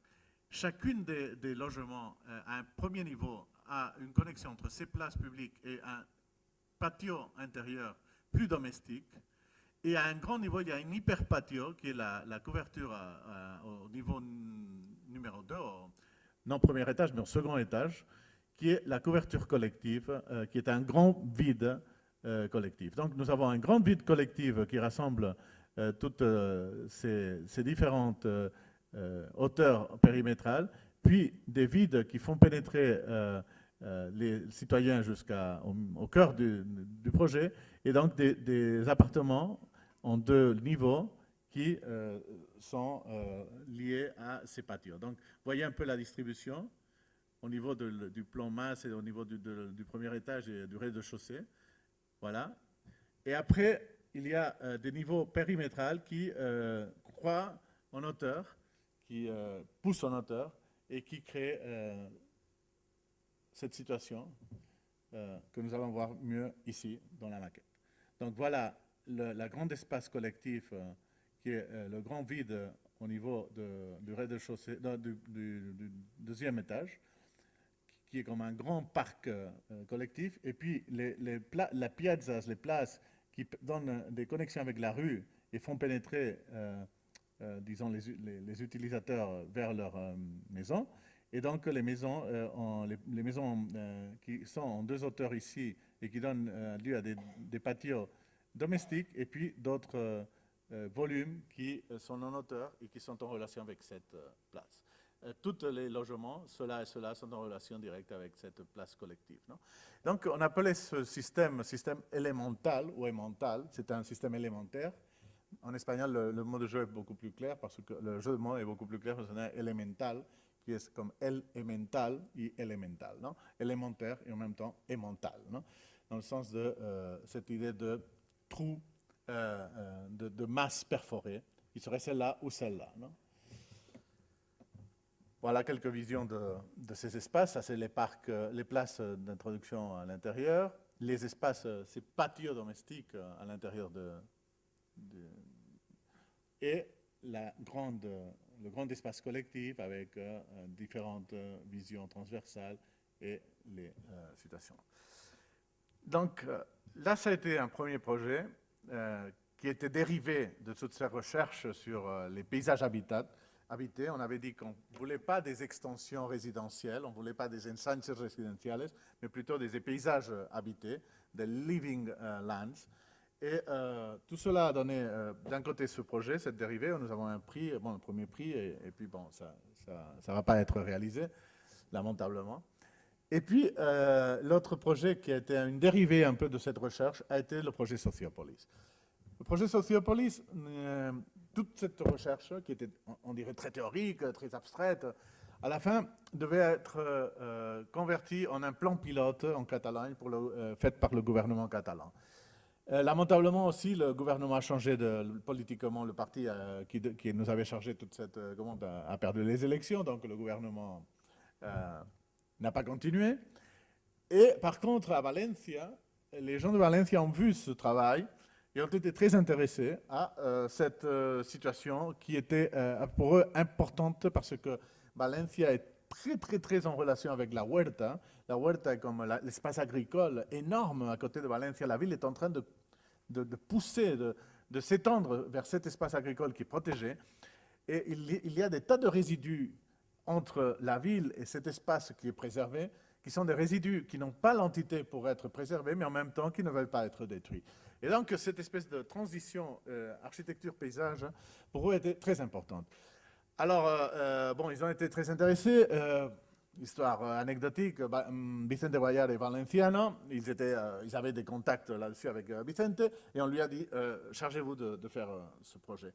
Donc, c'est Vicente qui est en train de lidérer ce projet, qui est un projet, comme je vous dis, d'interaction et d'hybridation, non seulement au niveau de ville et paysage, mais aussi au niveau de programme, de programmation mixte, résidentielle, publique, travail, loisirs, etc. Et en même temps, d'hybridation au niveau de société. Il y a un aspect important qui est que le gouvernement valenciano a le ministère d'œuvres publiques, qui normalement est celui qui se charge dans toute l'Espagne, dans tous les divers gouvernements des logements, mais il y a un ministère de bien-être social, je ne sais pas comment on dit, qui a des compétences sur le logement, ce qui est assez inouï en l'Espagne. Dans toute l'Espagne, il n'y a aucun ministère qui ne soit celui d'œuvres publiques, ou de, je ne sais pas comment vous dites ici, mais enfin vous le comprenez, d'équipement, qui ait des compétences dans le logement. Mais à Valencia, oui, il y a le ministère de bien-être social qui a des compétences dans le logement. Et c'est ce ministère qui a dit, on va faire un plan pilote pour créer cette nouvelle recherche pour créer des logements spéciaux. Et ces logements ont, d'un côté, un challenge qui est celui de créer une nouvelle hybridation entre ville et territoire, ou ville et paysage. Une autre, c'est l'idée de compatibiliser des programmes apparemment incompatibles, et puis de compatibiliser des éléments sociaux liés à des étudiants, des gens âgés, des immigrants, des immigrés, etc. Donc là, ce mot sociopolis apparaît à cause de cela. Non? Et donc, différents architectes, nous avons été invités à travailler là-dessus. Là, c'est des journaux, le projet est en cours. Il y a des tas de critiques, évidemment, là, et en même temps des tas d'expectations. Le premier projet, c'était au niveau d'idées. C'était un projet qui était plus ou moins localisé par ici. Par ici. Vous voyez, voilà, comme cette espèce de situation un peu irrégulière. Ça, c'est la huerta, non? Et là, il y a comme cette espèce d'espace in-between, hein, interstitiel. Et donc, vous voyez un peu, non? La ville qui est en train de... Il y a cette espèce d'espace qui persiste encore, mais la ville qui menace déjà la continuité de ces blocs existants. Et Vicente, qui était le master planner, avait divisé les équipes en prenant un peu les mêmes divisions agricoles existantes en différentes plots, différentes tranches, disons, existantes. Et nous étions ici, ça c'était Est-Ouest, et donc on était entre Billy Muller, Vinnie Mas, enfin là je crois qu'il y avait, je ne me rappelle plus, Duncan Lewis je crois, enfin. Et voilà, je ne sais pas si on a un peu de temps, sinon, bon, non, je voulais vous montrer une petite film, mais je crois que j'irai en avant. Donc, voilà le projet qui est très semblable à ces recherches, mais d'une façon beaucoup plus réaliste. Le projet doit faire 39 logements, doit répondre à 39 logements, en plus à un centre, nous devait à ce moment-là, un centre de jour d'enfants autistes, et en même temps une ludothèque. Vous comprenez que le programme des enfants autistes est très compliqué. Très compliqué, c'était un centre de jour presque comme une crèche pour des enfants autistes, et avec cette compatibilité avec les 39 logements et la ludothèque. Bon, je crois que Vicente nous a donné ça parce que nous étions très amis, et les amis toujours, tu leur donnes la chose la plus compliquée. Non? Et bon, c'était très sympa de sa part. Ouais, tu es mon ami, alors je vais te donner une chose qui est un peu compliquée. Et alors, nous avons pensé évidemment à continuer cette recherche sur l'idée de pli du sol, l'idée que le sol peut être aussi un volume et que la géographie peut être architecture et qu'un paysage cultivé peut aussi être une architecture cultivée. Donc tout cela, vous l'auriez vu animé dans un film, mais je crois qu'il vaut mieux aller un peu rapidement. Et le projet qui apparaît d'une façon très classique, d'une certaine façon, il y a l'idée de patio qui fait la crèche. L'idée de patio est très importante. Là, il y a une situation climatique complexe avec une grande présence du soleil.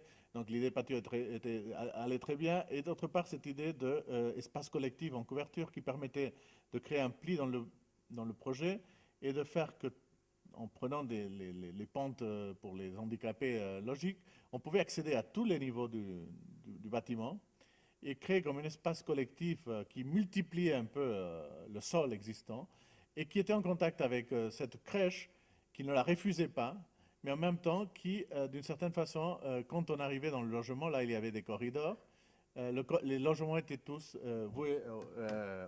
positionnés vers l'est. Donc cette idée aussi d'une couverture écologique, d'une certaine captation solaire qui était très importante, et la maquette qu'on avait fait, le modèle, avec la ludothèque, cet espace rampe. Là, il y avait commencé à avoir déjà des logements, et on avait des logements dans toute cette rampe, et là, les corridors qui permettaient d'accéder à tous les appartements. Non? Là, on le voit plus clairement. On entrait par ici, la première et le deuxième étage, surtout le premier et une espèce de sous-sol, était la crèche, et là, il y avait cette situation qui était comme une espèce, comme on a dit, de topographie pliée sur le sol, et en même temps avec l'idée d'une partie, disons, de corridor ouvert avec des mailles transparentes où poussait la végétation naturelle, et en même temps avec cette idée de créer avec des façades ventilées, avec des céramiques qui reprenaient l'idée de texture végétale, mais de façon minérale. Non? Vous allez voir ça de façon plus concrète. Là, c'était la topographie qu'on avait inventée. Voilà le parcours. Et on arrivait à chaque instant. Là, on entrait dans des logements. Là, on était en contact avec d'autres logements, là avec d'autres logements, avec d'autres niveaux de logement à chaque instant. Non? Bon, les logements, je n'entrerai pas à vous les expliquer. Et il y avait cette situation, bon, la crèche, l'entrée dans la crèche et puis le déployant. Et là, vous voyez les corridors avec cette maille transparente qui est liée à cette végétation qui grimpe et cette autre végétation minérale qui était liée à la façade postérieure et aussi à une recherche qu'on était en train de faire en même temps à Limoges avec Kraft pour des projets de céramique, mais invité par Kraft, par Limoges, mais en travaillant avec Tau, qui était une entreprise de Castellón, de Valencia, et qui nous permettait de travailler avec cette idée de trame végétale mais minéralisée, et donc le contraste entre ces deux. Donc on a créé des prototypes avec, on a cherché beaucoup de trames, c'était un long processus que je ne vais pas vous expliquer, mais à la fin on arrivait à ces dessins de trames qui permettaient des découpages faciles pour créer des trous non, dans la pièce. Et donc cela permettait de créer des jalousies pour les espaces qui seraient en contact avec les espaces pour pas tender, pour suspendre et pour les cuisines, enfin tous les espaces de tendederos qu'on dit, et d'autres situations, disons, qui seraient pleines dans les autres situations. Il y a là aussi la possibilité d'utiliser cette maille comme support de végétation grimpante verticale. Non? Donc là aussi, vous avez cet espace-là, je voulais le voir en détail. C'est curieux, quand on avait fait cette pièce, on était en train de faire en même temps Hyper Catalunya et en même temps Valencia, non? Tout ensemble.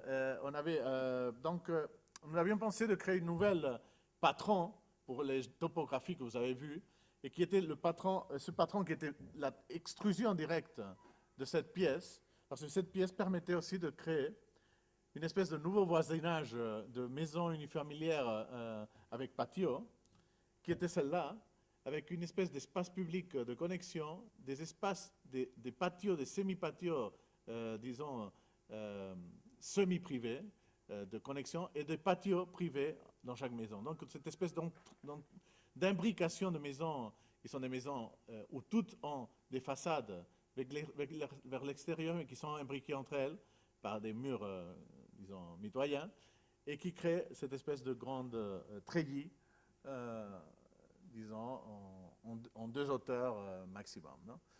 Et donc cela donne cette espèce de superposition de couches qui donnerait cette vision de cette craquelée, pour ainsi dire, bon, en revenant à Sociopolis, voilà le projet avec les différentes utilisations. Là, c'est la partie tout à fait pleine. Oui, oui. Et donc, diverses images du projet. Non? Une histoire un peu, disons... Donc, le projet a changé de site.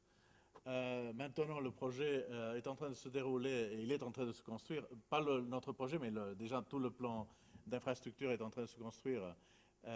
Et ça, c'est le plan définitif de Sociopolis. Et notre projet maintenant est nord-sud. Donc, il a changé, je ne sais pas combien de fois, de localisation. Et finalement, dans 16 sites, qui est différent du premier, le projet était nord-sud. Il n'y avait plus de crèche d'enfants autistes, mais une crèche normale. Et il y avait un autre genre de situation plus réaliste, parce que les contraintes des lois espagnoles demandaient que la crèche ait une gestion différente du bloc de logement, et donc qu'on puisse diviser, etc. Non? À la fin, vous voyez, le nouveau projet, celui-là, il continue la même logique, mais il n'y a plus la capacité d'aller en pente vers tous les niveaux. Il y a la capacité d'aller vers une grande terrasse collective qui permet une entrée collective aussi vers les appartements. De toute façon, cette entrée, il y a aussi disons, il y a une connexion à notre lobby dans le rez-de-chaussée. Les appartements, donc, changent parce qu'ils ne peuvent plus avoir un corridor, parce qu'ils sont au nord, ils devraient être au nord. Donc, on a changé toute la logique. Les appartements sont au sud et le patio aussi au sud. Donc, toute la logique du bloc a changé. Il y a un corridor intérieur, mais avec une façade, avec tous les noyaux de tendederos, enfin, des espaces de machines à laver et de suspendre sont ici, à l'extérieur, ce qui permet d'avoir une façade nord ventilée, comme une espèce de grande cheminée de ventilation, et tous les appartements, disons, bien qu'ils n'ont qu'une façade, ont une espèce de façade virtuelle nord à travers je sais pas comment on dit, tendero, non? Espace pour la machine à laver, pour suspendre comment? Buanderie, exactement. Et là, ça sera le nouveau projet. On va travailler différemment. On va travailler avec des canisses, des cañas, pas des bambous, mais exactement, des canis et la même céramique. Donc avec une idée de céramique et de canis qui est très liée à une certaine narration populaire valenciana. Vous savez, Valencia, c'est la cañas y barro, c'est-à-dire le canis et le barro, je ne sais pas non plus, c'est terrible, hein? La boue, non? Qui est la huerta valenciana, non? À la dernière minute, on nous a demandé d'avoir un peu plus de logements. L'administration, nous avons besoin de plus de logements, s'il vous plaît, des stages, mais nous avons fini, c'est pas vrai. Et bon, oui, alors le dernier projet fait comme une espèce de, enfin comme de joroba, oh, là maintenant je suis de boss dans la couverture, mais qui est très bien parce que nous avons ici une couverture, une partie qui est suspendue pour avoir un grand espace, disons, en vol, non? Et donc, le projet qui va se réaliser, celui-ci, qui est le final, et le projet basique, on vient de le prendre il y a quelques mois, et donc maintenant c'est l'exécutif. Et bon, ça c'était l'équipe qui était en train de travailler à l'époque, c'est moi, bon, puis des gens de l'équipe, Flo, une autre fois. Là, ça c'est mon fils et ma femme, hein, qui vont voir un peu, vont voir ses amis à la crèche.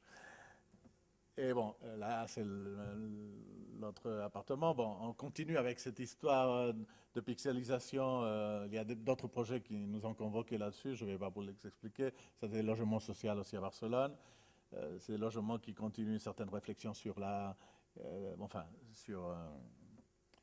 sur ce genre de projet qui serait avec une idée de séquence de division, mais liée surtout à l'idée de murs équipés.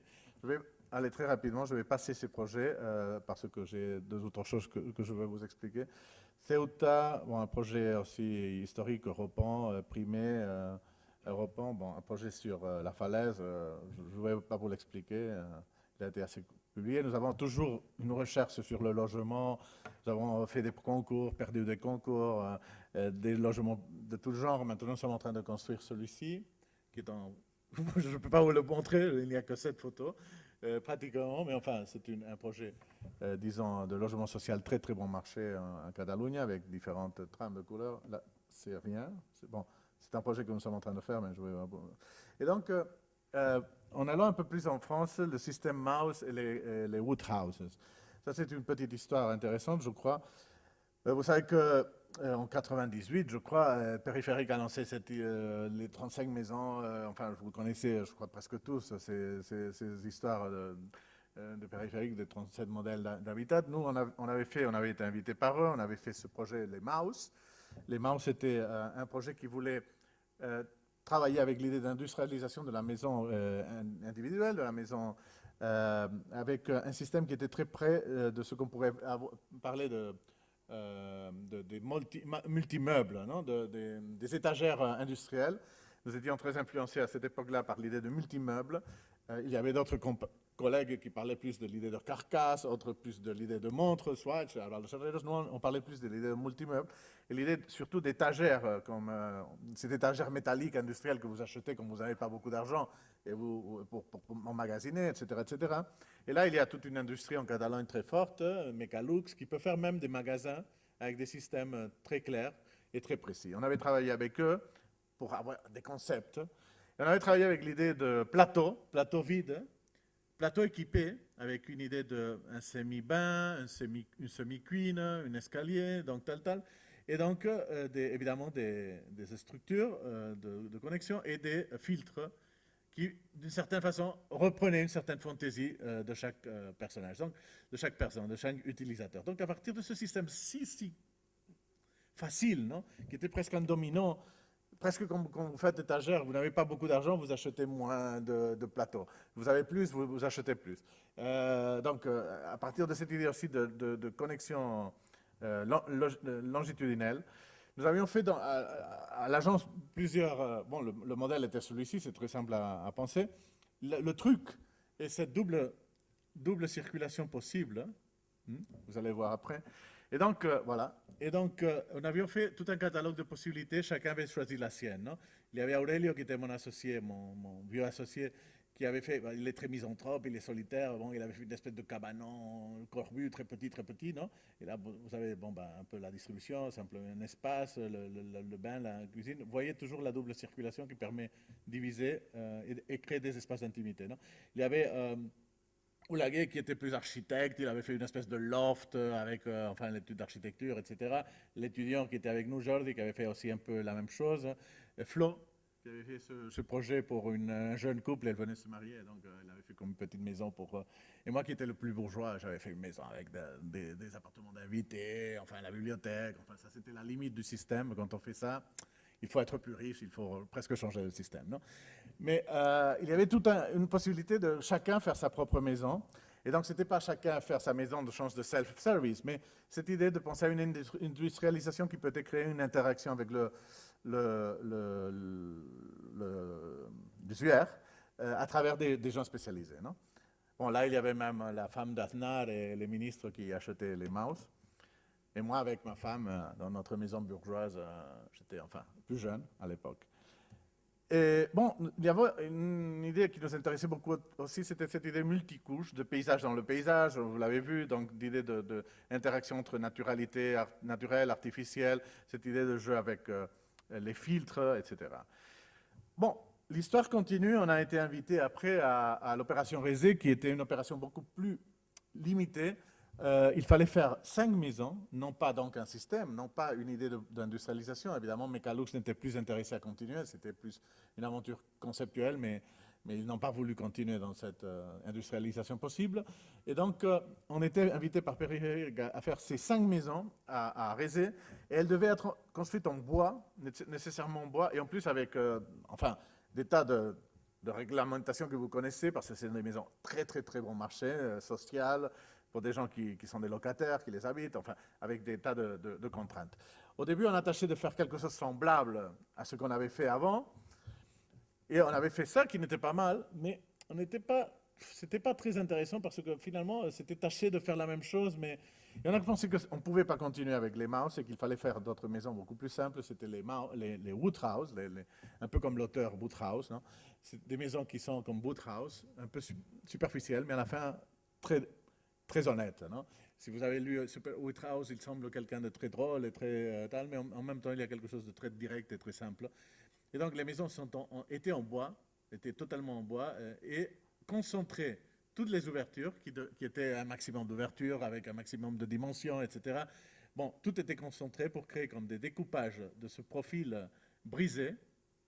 Et donc, bon, il y avait différentes situations de L, de U, de T, parfois, etc., avec des motifs qui étaient des motifs, en principe, qui étaient des motifs, des collants, des adhésifs, parce qu'à Barcelone, il y a une entreprise, bon, il y a plusieurs entreprises, il y a 2 au moins, Sundisa et Mardi, qui travaillent pour les autobus, et qui font ça d'une façon hyper garantisée, fantastique, tu as la garantie pendant 5 ans, et en plus très bon marché.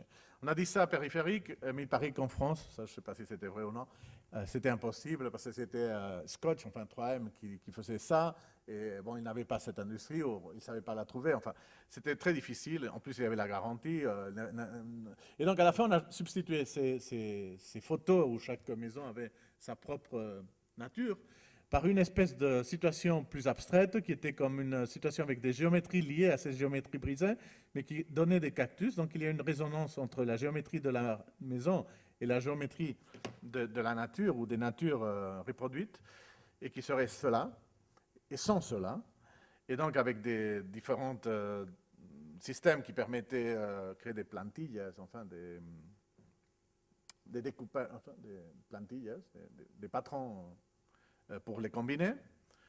Et donc là, c'est en construction. Moi, je ne les avais jamais vus.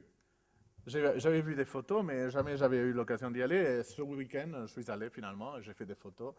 Je vous les montre. J'étais assez surpris parce que, évidemment, nous n'avions pas le contrôle des travaux, on n'avait pas la direction de travaux, c'était Périvé qui les avait. Et bon, en principe, ils ont assez conservé vraiment l'esprit du projet. Ils ont changé que c'est plus de bois, mais tous les projets, c'est comme ça. C'est du bardage synthétique, enfin de versalite, qui est plus bon marché. Mais enfin, tous les diverses équipes ont dû jouer à ce jeu. Et donc, nos bois qui devraient être gris et organiques et tal sont un peu plus blancs, puristes. Mais le projet se conserve assez bien. Bon, voilà le projet avec les dernières photos.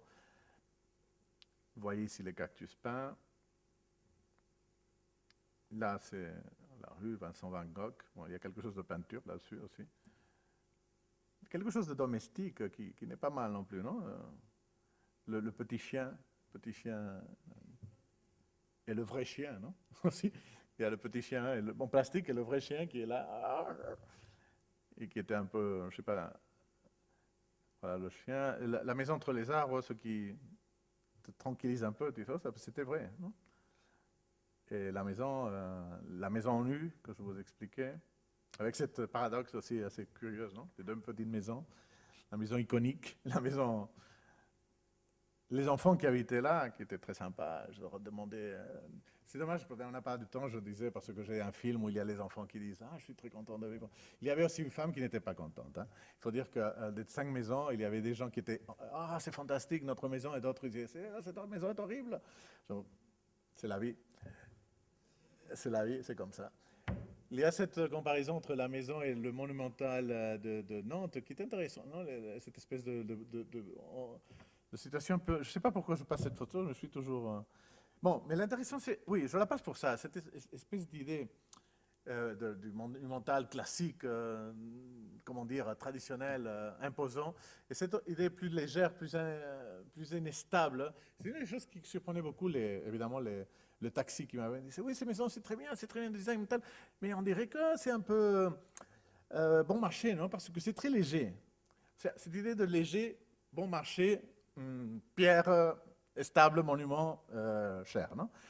Et c'est un peu comme le conte des trois petits cochonnets, hein, où finalement tu as ça, là c'est un peu les maisons de lui, enfin de David, enfin de Lacoste. Toutes ces maisons ont quelque chose de légèreté, de recherche de quelque chose d'instabilité, de la précarité dans le paysage, non? Et c'est un peu comme le conte des trois petits cochonnets, où vous savez que les trois petits cochonnets, ils cherchent ça, ils font des maisons de paille, des maisons en bois. Finalement, c'est le plus conservateur, qui est le grand et le plus vieux, qui gagne, il fait la maison en bois, en pierre, il dit non, ça c'est comme ça, et c'est ce qu'il faut, non? Et moi, je pensais, non, nous avons gagné, finalement. Mais à la fin, ces maisons sont toutes, aux alentours des maisons, elles sont toutes entourées de ces autres maisons.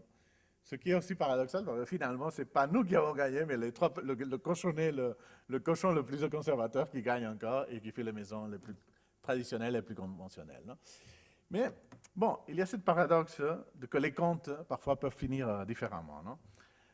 Bon, ça, je ne vais pas vous l'expliquer, c'est un parc qu'on a fini, qu'on vient de finir, un parc Picasso, on a gagné ce concours par votation populaire, ce que je suis vraiment très satisfait. C'est l'unique concours de ma vie où tout le village a voté, et ils nous ont voté, bon, donc fantastique. Ils ont voté, il y avait d'autres projets plus techniques, d'autres plus monumentaux, mais ils avaient voté une certaine allégresse des couleurs, et moi j'étais impressionné que les gens disaient, il y aura des couleurs, vraiment il y aura des couleurs. Ils disaient, oui, il y aura des couleurs, vous pouvez être sûr, non?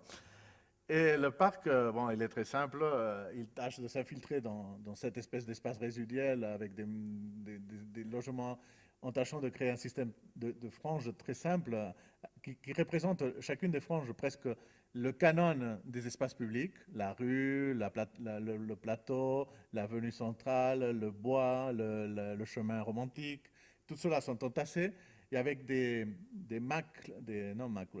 taches de programmation, des tâches d'eau, des tâches de jeu, des tâches de cratères, etc., qui transversalisent ces bandeaux, non? Et donc cela crée ce genre de situation avec ces tâches qui créent comme des espaces d'eau, des espaces de jeu, des espaces de...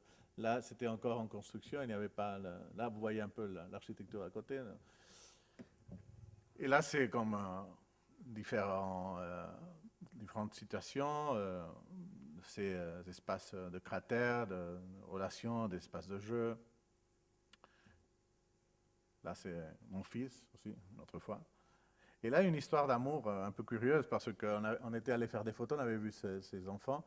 Et il y avait Spider-Man, et pendant qu'on faisait les photos, on le retrouvait toujours, les enfants avec Spider-Man. Tu voyais toujours, le Spider-Man permettait de retrouver l'enfant, non? Et, et alors, il m'a dit, ah, bon, un peu comme les autres enfants, ah, vous êtes les architectes, attends, regarde mon Spider-Man, ah, fantastique. Et la fille, c'est à moi, c'est à moi. Et alors, tous ensemble, et quand on était en train de partir, on a vu dans la pergola le nom des deux enfants qui s'appelaient Aynan et Albert, et qu'ils étaient là avec un cœur. Il y a une histoire d'amour, donc ça va.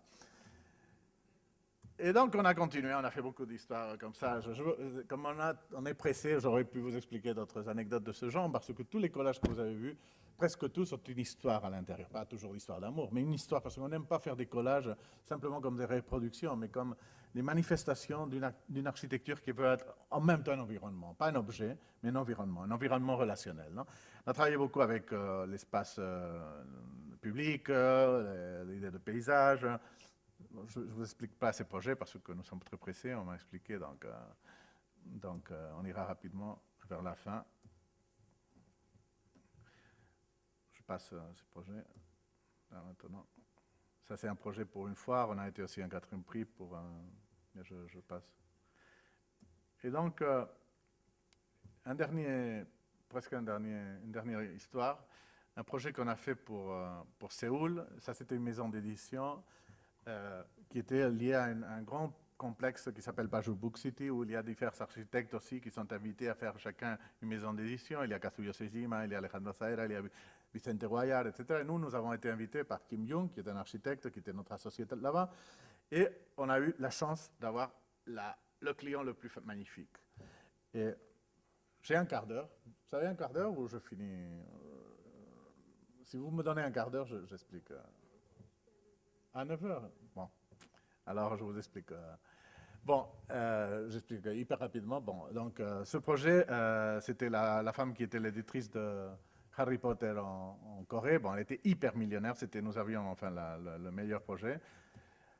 Bon, je vous le montre sans vous l'expliquer. C'était un projet très rapidement, c'était très simple. L'idée de layers, de le livre entassé, parce que le programme était un programme qui avait des différentes situations, disons, une boutique, enfin, différentes stratifications, donc un empilement, non? Et à la fin, le projet, on avait fait un compte, c'était fantastique. Ah, bon, des livres, non, c'est pas des livres, c'est un bâtiment. Donc ce changement d'échelle, un paysage, il y avait toute une idée là-dessus. Bon, finalement, la femme a été ruinée. Le succès a ruiné le client et nous étions absolument effondrés. Tu voyais Alejandro en train de faire le bâtiment, Vicente Guayar, Kazuyo Sejima, et nous, pas le bâtiment. À la fin, 2 ans après, on nous a retéléphoné, on nous a dit, écoutez, nous avons un nouveau client, vous étiez très sympa, je ne sais pas quoi, vous étiez très bons architectes, etc. Nous avons un nouveau client, donc vous pouvez faire un nouveau bâtiment dans le même site. Enfin, je ne vous explique pas, c'est un gabarit compliqué. On a tâché de faire la même chose, on ne pouvait pas parce que ce n'était pas le même client, ce n'était pas la même logique. Donc on a cherché un autre système qui était plus monolithique parce que la construction en Corée, le premier projet était trop sophistiqué pour eux aussi. Et donc, il fallait faire ça en béton, d'une façon très monolithique. Et donc, on a tâché de conserver le gabarit obligatoire du projet urbain, et en même temps, c'est ce qu'on avait fait de toute façon aussi dans le premier, de le transformer, de le manipuler en faisant des coupures dans ce gabarit. Non? Donc, le projet de fait, il doit commencer à se construire. En octobre, il devait se construire. Il paraît que maintenant, ça va être en janvier. C'est ce projet-là. C'est une masse en béton, mais qui se découpe, qui crée comme... Bon, ça, c'est le projet exécutif. Et ça, c'est les dessins qu'on envoyait constamment à Corée pour faire ce projet. Et qui nous explique un peu... attendez.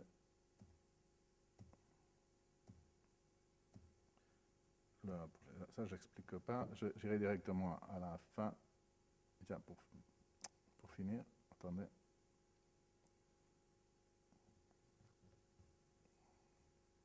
Il y a le dernier, parce que je crois qu'on n'a pas beaucoup de temps. Donc,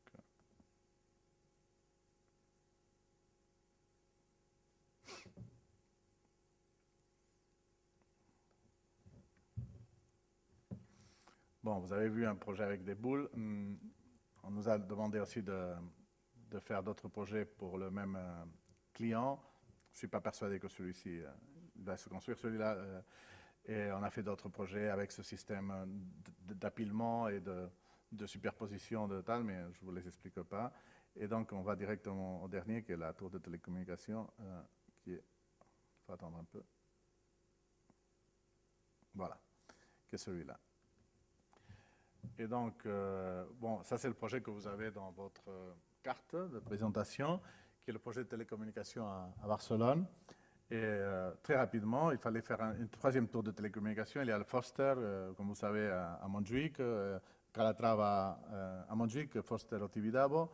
Et il y avait une troisième tour de télécommunication qui était plus humble, qui était dans une petite colline à l'intérieur de Barcelone, qui s'appelle le Tour de la Rovira, et qui devait rassembler les antennes qui existent, les antennes spontanées des voisins, etc., les antennes qui étaient là, qui étaient comme une carrosse d'antennes, et les rassembler tout ensemble dans une seule tour. Non? Et alors, nous, cette idée de rassemblement, nous a convoqué l'idée de tornado. Vous savez, dans ce Twister, tu as des vaches qui volent, des maisons, des chaises et tal. Et c'est bon, de la même façon, on peut avoir des tas d'antennes qui seront là et qui seraient dans une seule mouvement, de fait, dans une trajectoire, dans l'espace qui n'est ni le totem positionnel de Foster, ni la gestualité de Calatrava, mais plutôt l'idée de dynamique, de mouvement dynamique dans l'espace de cette tour. Alors on avait cette idée de Twister, et moi j'ai fait ce skis, et nous avons parlé avec Cécile Wallmann. La Flo a été fantastique, parce que moi je connaissais beaucoup Cécile de nom, mais en plus il y avait comme une espèce d'involucration directe. On a envoyé ça, et on lui a dit, Cécile Cécile Wallmann est, vous savez, moi je crois maintenant, après Peter Rice, qu'il est mort, je crois que le meilleur ingénieur du monde, non? Il travaille avec, Koulas, avec Renzo Piano, etc. Moi, je le connaissais de Quadence, et je lui ai envoyé ça. Je lui ai dit, écoute, il y a cette idée, on a une tour de communication de Foster, on a une tour de communication de Calatrava, on pourrait avoir une tour de télécommunication de Cécile Wallmann avec Actal Arquitectura. Et digo, si tu crois que c'est une idiotie et que c'est absurde, on le laisse, mais sinon, peut-être si tu vois un potentiel, on peut continuer. Et il m'a dit, c'est fantastique, Manuel, c'est fantastique, on peut continuer. Je savais que les mailles et tout cela, il était intéressé, non, les mailles complexes. Et il m'a dit, non, c'est très intéressant, on va continuer. Et donc, on a fait ça ensemble. Le système est très simple, c'est des systèmes avec un vortex, qui est le noyau de télécommunication qui est droit, et ce vortex permet des plateformes qui sont toujours autour de ce vortex, mais qui créent des mouvements, et après, les mailles les rassemblent d'une façon très simple, et très, comme je dis, complexe n'est pas toujours compliqué, et comme vous voyez, beaucoup de projets ne sont pas compliqués, et peut-être sont un peu complexes. Non? Donc, on a fait différents modèles, on a fait cette maquette que le FRAC a acheté, comme très bien on expliquait avant, le FRAC d'Orléans. Et je me rappelle que Cécile, quand il a vu la maquette, a dit, c'est plutôt une jambe de fille, plus qu'une, comment on dirait, une jambe avec unas medias, non? Avec des collants, oui. Plus qu'un tornado. Bueno, pues c'est un tornado féminin. Non? Et alors, le moment magique, c'est pour ça que je montre toujours ce projet à part. Je crois que le moment magique est ici. Nous, un jour, il m'a téléphoné, il dit, Manuel, c'est une chose incroyable. Les gens d'Ovearup avaient fait ce diagramme de télécommunication, les gens de télécommunication, pour mettre toutes les antennes dans la position ou la disposition correcte, en disant, bon, ben, les mobiles sont à cette hauteur-là, les polyaxiales sont là, les monoaxiales sont là, etc. etc. Non? Et là, c'est la disposition abstraite des antennes. Mais comme nous avions un nombre X de polyaxiales, un nombre Y de monoaxiales, un nombre tal, il y avait une déformation de cette maille. Non? Et la déformation numérique de cette maille, par le nombre d'antennes qu'on avait, donnait ça. Et donc, le tornado était structurel et en même temps fonctionnel, parce que là où on avait plus besoin de surface, on avait plus besoin de surface. Donc, cette espèce de déformation qui donne que forme, fonction, cette chose si classique, mais en même temps narration et concept sont liés, permettait quelque chose de magique. Et bon, ça a été fantastique. Après, bon, c'était tout très simple, non? En fait, c'est une opération. Et une autre chose assez curieuse, c'était qu'il fallait travailler le sous-sol du tornado, pas le sous-sol, la base, non?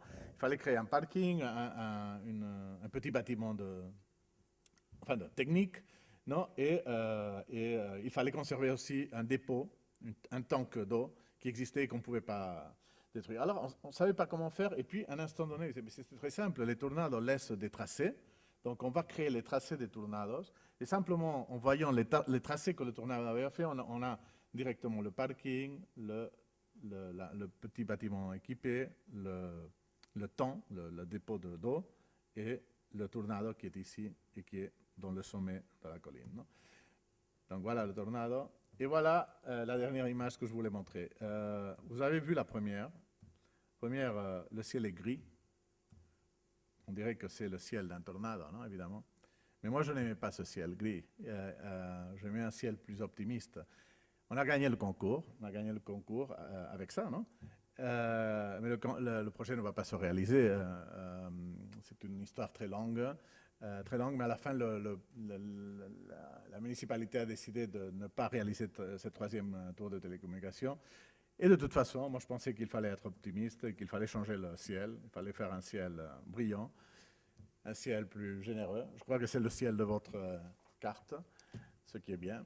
Et donc, j'espère qu'un jour, peut-être on pourra construire un tornado. De toute façon, on construira d'autres choses, j'espère bien. Et donc, avec ça, avec ce message un peu optimiste, je ferme ma leçon. Merci bien.